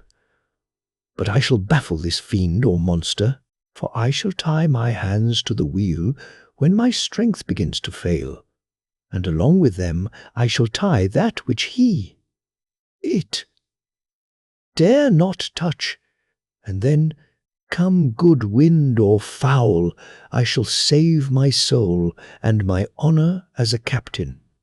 I am growing weaker, and the night is coming on. If he can look me in the face again, I may not have time to act. If we are wrecked, mayhap this bottle may be found, and those who find it may understand. If not, well, then all men shall know that I have been true to my trust. God and the Blessed Virgin and the saints help a poor ignorant soul trying to do his duty. Of course the verdict was an open one. There is no evidence to adduce, and whether or not the man himself committed the murders, there is now none to say. The folk here hold almost universally that the captain is simply a hero, and he is to be given a public funeral. Already it is arranged that his body is to be taken with a train of boats up the Esk for a piece, and then brought back to Tate Hill Pier and up the Abbey steps, for he is to be buried in the churchyard on the cliff. The owners of more than 100 boats have already given in their names as wishing to follow him to the grave. No trace has ever been found of the great dog, at which there is much mourning. For, with public opinion in its present state, he would, I believe, be adopted by the town. Tomorrow will see the funeral, and so will end this one more mystery of the sea. Mina Murray's Journal, 8 August. Lucy was very restless all night, and I too could not sleep. The storm was fearful, and as it boomed loudly among the chimney pots, it made me shudder. When a sharp puff came, it seemed to be like a distant gun. Strangely enough, Lucy did not wake, but she got up twice and dressed herself. Fortunately, each time I awoke in time and managed to undress her without waking her and got her back to bed. It is a very strange thing, this sleepwalking, for as soon as her will is thwarted in any physical way, her intention, if there be any, disappears, and she yields herself almost exactly to the routine of her life. Early in the morning we both got up and went down to the harbour to see if anything had happened in the night. There were very few people about, and though the sun was bright and the air clear and fresh, the big, grim-looking waves, that seemed dark themselves, because the foam that topped them was like snow, forced themselves in through the narrow mouth of the harbour like a bullying man going through a crowd. Somehow I felt glad that Jonathan was not on the sea last night, but on land. But oh, is he on land or sea? Where is he and how? I am getting fearfully anxious about him. If I only knew what to do, and could do anything. 10 August. The funeral of the poor sea captain today was most touching. Every boat in the harbour seemed to be there, and the coffin was carried by captains all the way from Tate Hill Pier up to the churchyard. Lucy came with me, and we went early to our old seat, whilst the cortege of boats went up the river to the viaduct and came down again. We had a lovely view, and saw the procession nearly all the way. The poor fellow was laid to rest quite near our seat, so that we stood on it when the time came and saw everything. Poor Lucy seemed much upset. She was restless and uneasy all the time, and I cannot but think that her dreaming at night is telling on her. She is quite odd in one thing. She will not admit to me that there is any cause for restlessness, or, if there be, she does not understand it herself. There is an additional cause in that poor old Mr. Swales was found dead this morning on our seat, his neck being broken. He had evidently, as the doctor said, fallen back in the seat in some sort of fright, for there was a look of fear and horror on his face that the men said made them shudder. Poor dear old man! Perhaps he had seen death with his dying eyes. Lucy is so sweet and sensitive that she feels influences more acutely than other people do. Just now she was quite upset by a little thing which I did not much heed, though I am myself very fond of animals. One of the men who came up here often to look for the boats was followed by his dog. The dog is always with him. They are both quiet persons, and I never saw the man angry, nor heard the dog bark. During the service, the dog would not come to its master, who was on the seat with us, but kept a few yards off, barking and howling. Its master spoke to it gently, and then harshly, and then angrily, but it would neither come nor cease to make a noise. It was in a sort of fury, with its eyes savage, and all its hairs bristling out like a cat's tail when puss is on the warpath. Finally, the man, too, got angry, and jumped down and kicked the dog, and then took it by the scruff of the neck and half dragged and half threw it on the tombstone on which the seat is fixed. The moment it touched the stone, the poor thing became quiet and fell all into a tremble. It did not try to get away, but crouched down, quivering and cowering, and was in such a pitiable state of terror that I tried, though without effect, to comfort it. Lucy was full of pity too, but she did not attempt to touch the dog, but looked at it in an agonized sort of way. I greatly fear that she is of too supersensitive a nature to go through the world without trouble. She will be dreaming of this tonight, I am sure. The whole agglomeration of things. The ship steered into port by a dead man. His attitude, tied to the wheel with a crucifix and beads. The touching funeral. The dog, now furious and now in terror, will all afford material for her dreams. I think it will be best for her to go to bed tired out physically, so I shall take her for a long walk by the cliffs to Robin Hood's Bay and back. She ought not to have much inclination for sleep-walking then. Chapter 8. M.I. Murray's Journal. Same day, 11 o'clock p.m. Oh, but I'm tired. If it were not that I had made my diary a duty, I should not open it tonight. We had a lovely walk. Lucy, after a while, was in gay spirits, owing, I think, to some dear cows who came nosing towards us in a field close to the lighthouse, and frightened the wits out of us. I believe we forgot everything except, of course, personal fear, and it seemed to wipe the slate clean and give us a fresh start. We had a capital, severe tea at Robin Hood's Bay in a sweet little old-fashioned inn with a bow window right over the seaweed-covered rocks of the Strand. I believe we should have shocked the new woman with our appetites. Men are more tolerant, bless them. Then we walked home with some, or rather many, stoppages to rest, and with our hearts full of a constant dread of wild bulls. Lucy was really tired, and we intended to creep off to bed as soon as we could. The young curate came in, however, and Mrs. Westenra asked him to stay for supper. Lucy and I had both a fight for it with the dusty miller. I know it was a hard fight on my part, and I am quite heroic. I think that some day the bishops must get together and see about breeding up a new class of curates who don't take supper, no matter how they may be pressed to, and who will know when girls are tired. Lucy is asleep and breathing softly. She has more colour in her cheeks than usual and looks, oh, so sweet. If Mr. Holmwood fell in love with her seeing her only in the drawing-room, I wonder what he would say if he saw her now. Some of the new women writers will some day start an idea that men and women should be allowed to see each other asleep before proposing or accepting. But I suppose the new woman won't condescend in future to accept. She will do the proposing herself. And a nice job she will make of it too. There's some consolation in that. I am so happy tonight because dear Lucy seems better. I really believe she has turned the corner, and that we are over her troubles with dreaming.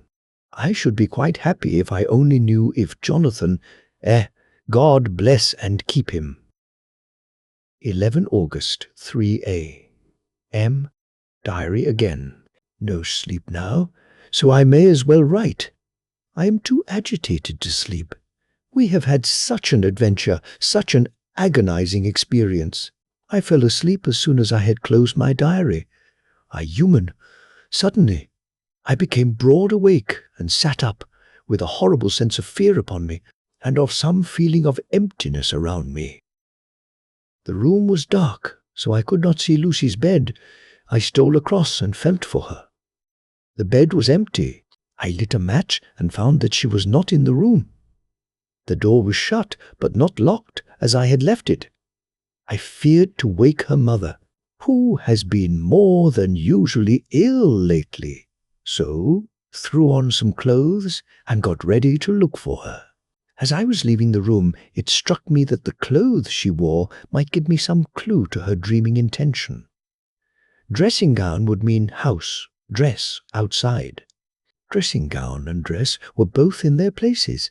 Thank God, I said to myself, she cannot be far, as she is only in her nightdress. I ran downstairs and looked in the sitting room. Not there. Then I looked in all the other open rooms of the house, with an ever-growing fear chilling my heart. Finally I came to the hall door and found it open. It was not wide open, but the catch of the lock had not caught.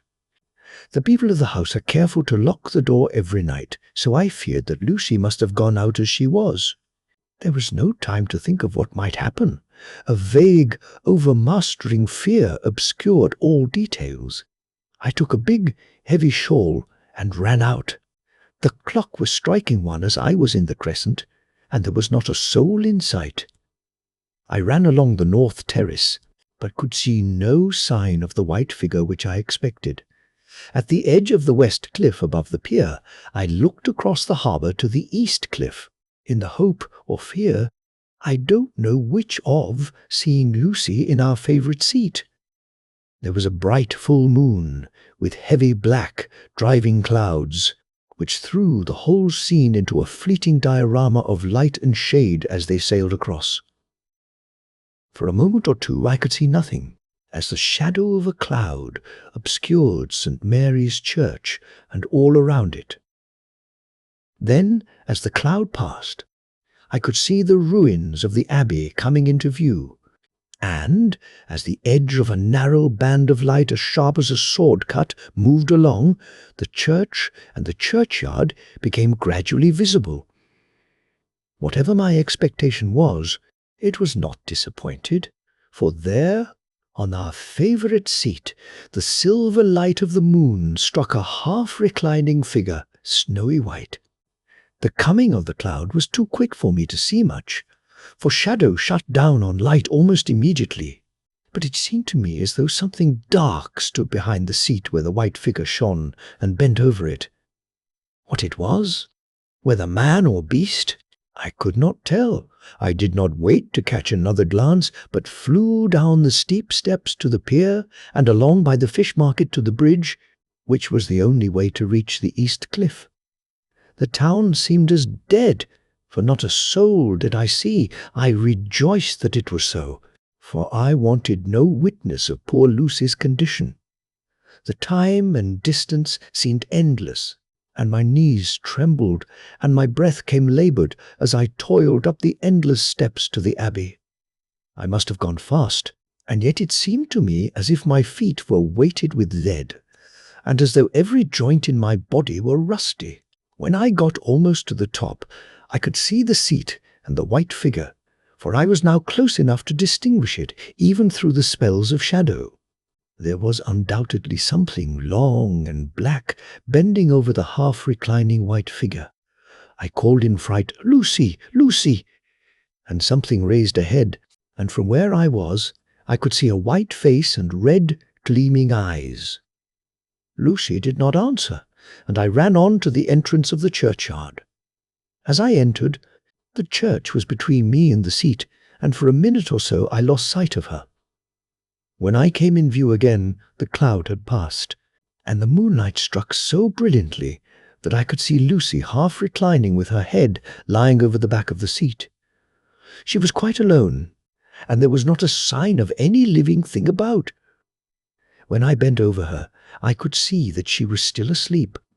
Her lips were parted, and she was breathing not softly as usual with her, but in long, heavy gasps, as though striving to get her lungs full at every breath. As I came close, she put up her hand in her sleep and pulled the collar of her nightdress close around her throat. Whilst she did so, there came a little shudder through her, as though she felt the cold. I flung the warm shawl over her and drew the edges tight round her neck, for I dreaded lest she should get some deadly chill from the night air, unclad as she was. I feared to wake her all at once, so, In order to have my hands free that I might help her, I fastened the shawl at her throat with a big safety pin. But I must have been clumsy in my anxiety and pinched or pricked her with it, for by and by, when her breathing became quieter, she put her hand to her throat again and moaned. When I had her carefully wrapped up, I put my shoes on her feet and then began very gently to wake her. At first she did not respond, but gradually she became more and more uneasy in her sleep, moaning and sighing occasionally.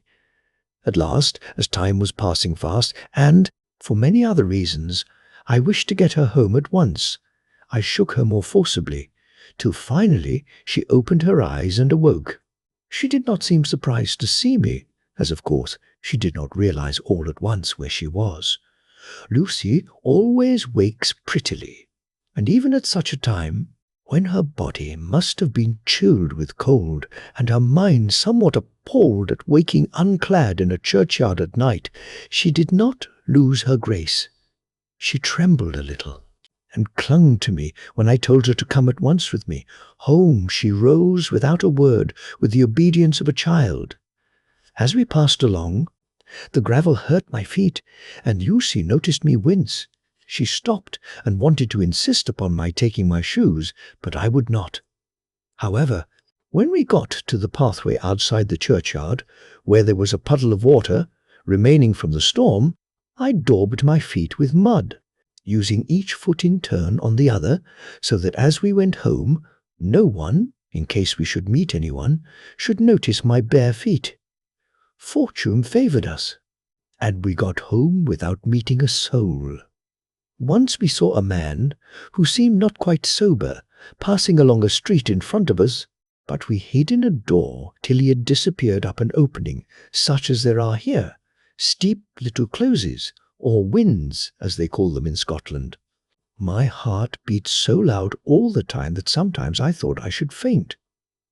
I was filled with anxiety about Lucy, not only for her health, lest she should suffer from the exposure, but for her reputation in case the story should get wind.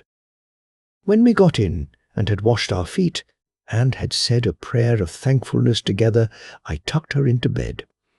Before falling asleep, she asked, even implored me not to say a word to anyone, even her mother, about her sleep-walking adventure. I hesitated at first to promise, but on thinking of the state of her mother's health, and how the knowledge of such a thing would fret her, and thinking, too, of how such a story might become distorted, nay, infallibly would in case it should leak out, I thought it wiser to do so. I hope I did right. I have locked the door, and the key is tied to my wrist, so perhaps I shall not be again disturbed. Lucy is sleeping soundly. The reflex of the dawn is high and far over the sea. Dew. Same day. Noon. All goes well. Lucy slept till I woke her, and seemed not to have even changed her side. The adventure of the night does not seem to have harmed her. On the contrary, it has benefited her, for she looks better this morning than she has done for weeks. I was sorry to notice that my clumsiness with the safety pin hurt her. Indeed, it might have been serious, for the skin of her throat was pierced. I must have pinched up a piece of loose skin and have transfixed it, for there are 2 little red points like pinpricks, and on the band of her nightdress was a drop of blood. When I apologized and was concerned about it, she laughed and petted me, and said she did not even feel it. Fortunately, it cannot leave a scar, as it is so tiny. Same day, night. We passed a happy day. The air was clear, and the sun bright, and there was a cool breeze. We took our lunch to Mulgrave Woods, Mrs. Pear, Westenra, driving by the road, and Lucy and I walking by the cliff path and joining her at the gate. I felt a little sad myself, for I could not but feel how absolutely happy it would have been had Jonathan been with me. But there, I must only be patient. In the evening we strolled in the casino terrace and heard some good music by Spofer and Mackenzie, and went to bed early. Lucy seems more restful than she has been for some time, and fell asleep at once. I shall lock the door and secure the key the same as before, though I do not expect any trouble tonight. 12 August. My expectations were wrong, for twice during the night I was wakened by Lucy trying to get out. She seemed, even in her sleep, to be a little impatient at finding the door shut, and went back to bed under a sort of protest. I woke with the dawn, and heard the birds chirping outside of the window. Lucy woke too, and, I was glad to see, was even better than on the previous morning. All her old gaiety of manner seemed to have come back, and she came and snuggled in beside me and told me all about Arthur. I told her how anxious I was about Jonathan, and then she tried to comfort me. Well, she succeeded somewhat, for though sympathy can't alter facts, it can help to make them more bearable. 13 August. Another quiet day, and to bed with the key on my wrist as before. Again I awoke in the night, and found Lucy sitting up in bed, still asleep, pointing to the window. I got up quietly, and pulling aside the blind, looked out.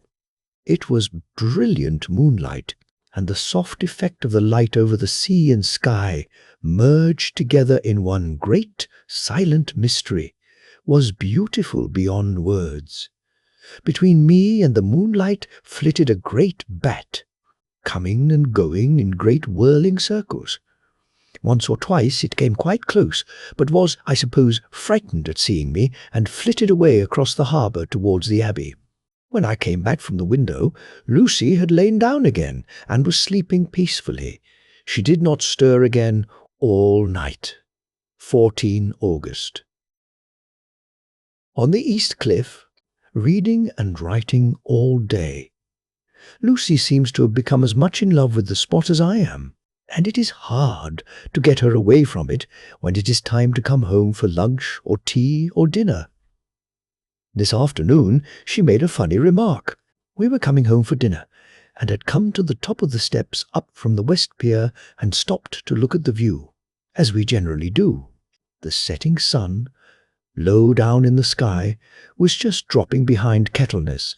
The red light was thrown over on the East Cliff and the old Abbey, and seemed to bathe everything in a beautiful rosy glow. We were silent for a while, and suddenly Lucy murmured as if to herself, "His red eyes again! They are just the same." It was such an odd expression, coming apropos of nothing, that it quite startled me. I slewed round a little, so as to see Lucy well without seeming to stare at her, and saw that she was in a half-dreamy state, with an odd look on her face that I could not quite make out, so I said nothing, but followed her eyes.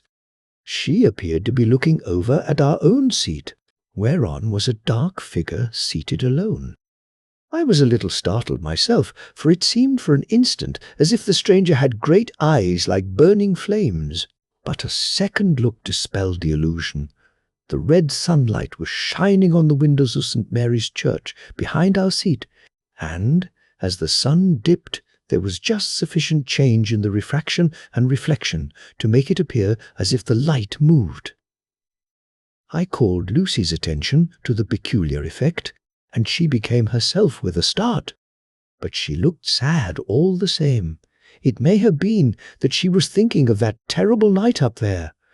We never refer to it, so I said nothing, and we went home to dinner. Lucy had a headache and went early to bed. I saw her asleep, and went out for a little stroll myself. I walked along the cliffs to the westward, and was full of sweet sadness, for I was thinking of Jonathan. When coming home it was then bright moonlight, so bright that, though the front of our part of the crescent was in shadow, everything could be well seen. I threw a glance up at our window, and saw Lucy's head leaning out. I thought that perhaps she was looking out for me, so I opened my handkerchief and waved it. She did not notice or make any movement whatever. Just then the moonlight crept round an angle of the building, and the light fell on the window.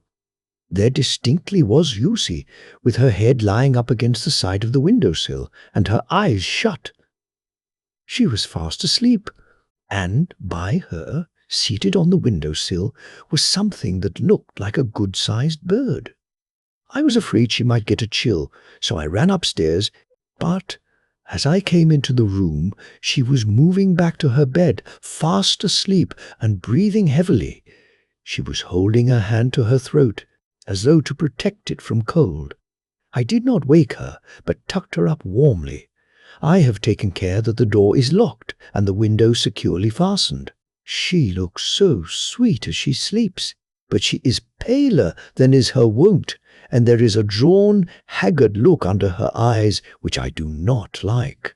I fear she is fretting about something. I wish I could find out what it is. 15 August. Rose later than usual. Lucy was languid and tired, and slept on after we had been called. We had a happy surprise at breakfast. Arthur's father is better and wants the marriage to come off soon. Lucy is full of quiet joy, and her mother is glad and sorry at once. Later on in the day she told me the cause. She is grieved to lose Lucy as her very own, but she is rejoiced that she is soon to have someone to protect her. Poor dear sweet lady, she confided to me that she has got her death warrant. She has not told Lucy and made me promise secrecy. Her doctor told her that within a few months, at most, she must die, for her heart is weakening. At any time, even now, a sudden shock would be almost sure to kill her. We were wise to keep from her the affair of the dreadful night of Lucy's sleep, walking. 17 August. No diary for 2 whole days. I have not had the heart to write. Some sort of shadowy pall seems to be coming over our happiness.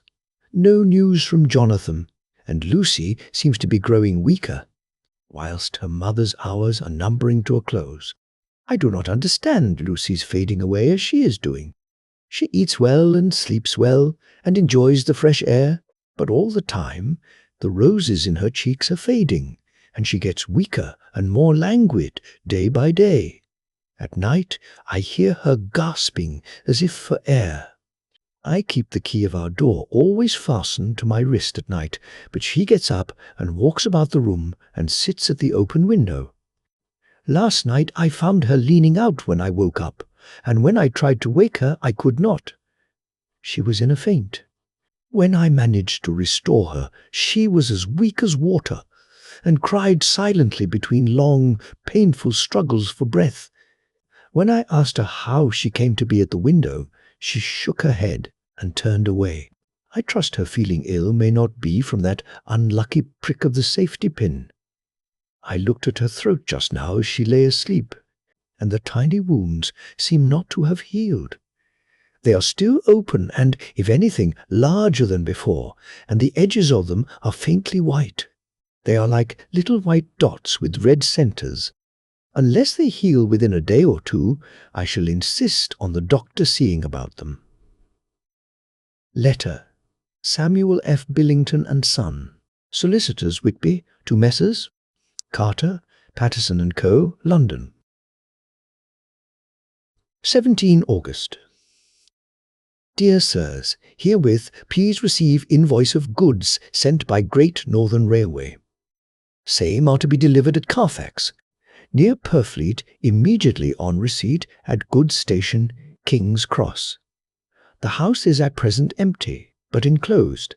Please find keys, all of which are labelled. You will please deposit the boxes, 50 in number, which form the consignment, in the partially ruined building forming part of the house, and marked "Oh" on rough diagram enclosed. Your agent will easily recognize the locality, as it is the ancient chapel of the mansion. The goods leave by the train at 9:30 tonight, and will be due at King's Cross at 4:03 tomorrow afternoon. As our client wishes the delivery made as soon as possible, we shall be obliged by your having teams ready at King's Cross at the time named, and forthwith conveying the goods to destination. In order to obviate any delays possible through any routine requirements as to payment in your departments, we enclose check herewith for £10, £10, receipt of which please acknowledge. Should the charge be less than this amount, you can return balance. If greater, we shall at once send check for difference on hearing from you. You are to leave the keys on coming away in the main hall of the house, where the proprietor may get them on his entering the house by means of his duplicate key. Pray do not take us as exceeding the bounds of business courtesy, in pressing you in all ways to use the utmost expedition. We are, dear sirs, faithfully yours, Samuel F. Billington and Son. Letter, Messrs. Carter, Paterson and Co., London, to Messrs. Billington and Son, Whitby. 21 August. Dear Sirs, we beg to acknowledge 10 received and to return cheque 1/17, 9D, amount of overplus, as shown in receipted account herewith. Goods are delivered in exact accordance with instructions and keys left in parcel in main hall as directed. We are, dear sirs, yours respectfully, Pro Carter, Paterson and Co. Minor Murray's Journal, 18 August. I am happy today and write sitting on the seat in the churchyard. Lucy is ever so much better. Last night she slept well all night and did not disturb me once. The roses seem coming back already to her cheeks, though she is still sadly pale and wan-looking. If she were in any way anemic, I could understand it, but she is not. She is in gay spirits and full of life and cheerfulness. All the morbid reticence seems to have passed from her, and she has just reminded me, as if I needed any reminding, of that night, and that it was here, on this very seat, I found her asleep. As she told me, she tapped playfully with the heel of her boot on the stone slab and said, "My poor little feet didn't make much noise then." I dare say poor old Mr. Swales would have told me that it was because I didn't want to wake up Geordie. As she was in such a communicative humour, I asked her if she had dreamed at all that night. Before she answered, that sweet, puckered look came into her forehead. "Which Arthur?" I call him Arthur from her habits as he loves, and, indeed, I don't wonder that he does. Then she went on in a half-dreaming kind of way, as if trying to recall it to herself. I didn't quite dream, but it all seemed to be real. I only wanted to be here in this spot. I don't know why, for I was afraid of something, I don't know what. I remember, though I suppose I was asleep, passing through the streets and over the bridge. A fish leaped as I went by, and I leaned over to look at it, and I heard a lot of dogs howling. The whole town seemed as if it must be full of dogs, all howling at once as I went up the steps. Then I had a vague memory of something long and dark with red eyes, just as we saw in the sunset, and something very sweet and very bitter all around me at once. And then I seemed sinking into deep green water, and there was a singing in my ears, as I have heard there is to drowning men. And then everything seemed passing away from me. My soul seemed to go out from my body and float about the air. I seem to remember that once the West Lighthouse was right under me, and then there was a sort of agonizing feeling, as if I were in an earthquake, and I came back and found you shaking my body. I saw you do it before I felt you. Then she began to laugh. It seemed a little uncanny to me, and I listened to her breathlessly. I did not quite like it, and thought it better not to keep her mind on the subject, so we drifted on to other subjects, and Lucy was like her old self again. When we got home, the fresh breeze had braced her up, and her pale cheeks were really more rosy. Her mother rejoiced when she saw her, and we all spent a very happy evening together. 19 August. Joy, joy, joy! although not all joy. At last, news of Jonathan. The dear fellow has been ill. That is why he did not write. I'm not afraid to think it or say it, now that I know. Mr. Hawkins sent me on the letter, and wrote himself, oh, so kindly. I am to leave in the morning and go over to Jonathan, and to help to nurse him if necessary, and to bring him home. Mr. Hawkins says it would not be a bad thing if we were to be married out there. I have cried over the good sister's letter till I can feel it wet against my bosom where it lies. It is of Jonathan, and must be next. My heart, for he is in my heart. My journey is all mapped out, and my luggage ready. I am only taking one change of dress. Lucy will bring my trunk to London and keep it till I send for it may be that. I must write no more. I must keep it to say to Jonathan, my husband. The letter that he has seen and touched must comfort me till we meet. Letter, Sister Agatha, Hospital of St. Joseph and Stia Mary, Budapest, to Miss Wilhelmina Murray. 12 August. Dear Madam, I write by desire of Mr. Jonathan Harker, who is himself not strong enough to write, though progressing well, thanks to God and St. Joseph and Stia Mary. He has been under our care for nearly 6 weeks, suffering from a violent brain fever. He wishes me to convey his love, and to say that by this post I write for him to Mr. Peter Hawkins, Exeter, to say, with his dutiful respects, that he is sorry for his delay, and that all of his work is completed. He will require some few weeks' rest in our sanatorium in the hills, but will then return. He wishes me to say that he has not sufficient money with him, and that he would like to pay for his staying here, so that others who need shall not be wanting for help. Believe me, yours with sympathy and all blessings, Sister Agatha. P.S. My patient being asleep, I open this to let you know something more. He has told me all about you, and that you are shortly to be his wife. All blessings to you both. He has had some fearful shock, so says our doctor, and in his delirium his ravings have been dreadful, of wolves and poison and blood, of ghosts and demons, and I fear to say of what. Be careful with him always, that there may be nothing to excite him of this kind for a long time to come. The traces of such an illness as his do not lightly die away. We should have written long ago, but we knew nothing of his friends, and there was on him nothing that anyone could understand. He came in the train from Klausenburg, and the guard was told by the station master there that he rushed into the station shouting for a ticket for home. Seeing from his violent demeanour that he was English, they gave him a ticket for the furthest station on the way thither that the train reached. Be assured that he is well cared for. He has won all hearts by his sweetness and gentleness.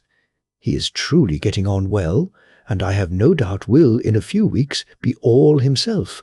But be careful of him for safety's sake.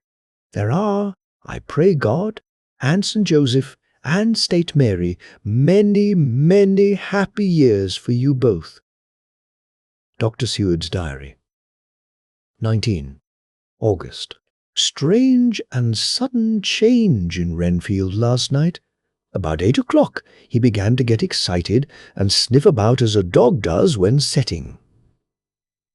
The attendant was struck by his manner, and knowing my interest in him, encouraged him to talk. He is usually respectful to the attendant and at times servile, but tonight, the man tells me, he was quite haughty, would not condescend to talk with him at all. All he would say was, "I don't want to talk to you. You don't count now. The master is at hand." The attendant thinks it is some sudden form of religious mania which has seized him. If so, we must look out for squalls, for a strong man with homicidal and religious mania at once might be dangerous. The combination is a dreadful one. At 9 o'clock I visited him myself. His attitude to me was the same as that to the attendant in his sublime self-feeling. The difference between myself and attendant seemed to him as nothing.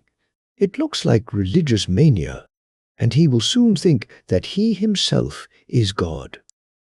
These infinitesimal distinctions between man and man are too paltry for an omnipotent being. How these madmen give themselves away! The real God taketh heed lest a sparrow fall, but the God created from human vanity sees no difference between an eagle and a sparrow. Oh, if men only knew! For half an hour or more, Renfield kept getting excited in greater and greater degree. I did not pretend to be watching him, but I kept strict observation all the same. All at once, that shifty look came into his eyes which we always see when a madman has seized an idea, and with it, the shifty movement of the head and back which asylum attendants come to know so well. He became quite quiet, and went and sat on the edge of his bed resignedly, and looked into space with lack-lustre eyes. I thought I would find out if his apathy were real or only assumed, and try to lead him to talk of his pets, a theme which had never failed to excite his attention. At first he made no reply, but at length said testily, "Bother them all! I don't care a pin about them." "What?" I said. "You don't mean to tell me you don't care about spiders?" Spiders at present are his hobby, and the notebook is filling up with columns of small figures. To this he answered enigmatically, "The bride maidens rejoice the eyes that wait the coming of the bride. But when the bride draweth nigh, then the maidens shine not to the eyes that are filled." He would not explain himself, but remained obstinately seated on his bed all the time I remained with him. "I am weary tonight and low in spirits. I cannot but think of Lucy, and how different things might have been if I don't sleep at once. Chloral, the modern Morpheus 22HC230WH, Ho, 3O. I must be careful not to let it grow into a habit. No, I shall take none tonight. I have thought of Lucy, and I shall not dishonour her by mixing the two. If need be, tonight shall be sleepless." Later, glad I made the resolution, gladder that I kept to it. I had lain tossing about, and had heard the clock strike only twice, when the night watchman came to me, sent up from the ward, to say that Renfield had escaped. I threw on my clothes and ran down at once. My patient is too dangerous a person to be roaming about. Those ideas of his might work out dangerously with strangers. The attendant was waiting for me. He said he had seen him not 10 minutes before, seemingly asleep in his bed. When he had looked through the observation trap in the door, his attention was called by the sound of the window being wrenched out. He ran back and saw his feet disappear through the window, and had at once sent up for me. He was only in his night gear and cannot be far off. The attendant thought it would be more useful to watch where he should go than to follow him, as he might lose sight of him whilst getting out of the building by the door. He is a bulky man, and couldn't get through the window. I am thin, so, with his aid, I got out, but feet foremost, and, as we were only a few feet above ground, landed unhurt. The attendant told me the patient had gone to the left and had taken a straight line, so I ran as quickly as I could. As I got through the belt of trees, I saw a white figure scale the high wall which separates our grounds from those of the deserted house. I ran back at once, told the watchman to get 3 or 4 men immediately and follow me into the grounds of Carfax, in case our friend might be dangerous. I got a ladder myself, and crossing the wall, dropped down on the other side. I could see Renfield's figure just disappearing behind the angle of the house, so I ran after him. On the far side of the house I found him pressed close against the old iron-bound oak door of the chapel. He was talking, apparently to someone, but I was afraid to go near enough to hear what he was saying, lest I might frighten him, and he should run off. Chasing an errant swarm of bees is nothing to following a naked lunatic when the fit of escaping is upon him. After a few minutes, however, I could see that he did not take note of anything around him, and so ventured to draw nearer to him, the more so as my men had now crossed the wall and were closing him in. I heard him say, "I am here to do your bidding, master. I am your slave, and you will reward me, for I shall be faithful. I have worshipped you long and afar off. Now that you are near, I await your commands, and you will not pass me by, will you, dear master? In your distribution of good things? He is a selfish old beggar anyhow. He thinks of the loaves and fishes even when he believes he is in a real presence. His manias make a startling combination. When we closed in on him, he fought like a tiger. He is immensely strong, for he was more like a wild beast than a man. I never saw a lunatic in such a paroxysm of rage before, and I hope I shall not again. It is a mercy that we have found out his strength and his danger in good time. With strength and determination like his, he might have done wild work before he was caged. He is safe now at any rate. Jack Sheppard himself couldn't get free from the strait waistcoat that keeps him restrained, and he's chained to the wall in the padded room. His cries are at times awful, but the silences that follow are more deadly still, for he means murder in every turn and movement. Just now he spoke coherent words for the first time. "I shall be patient, master. It is coming, coming, coming." So I took the hint and came to.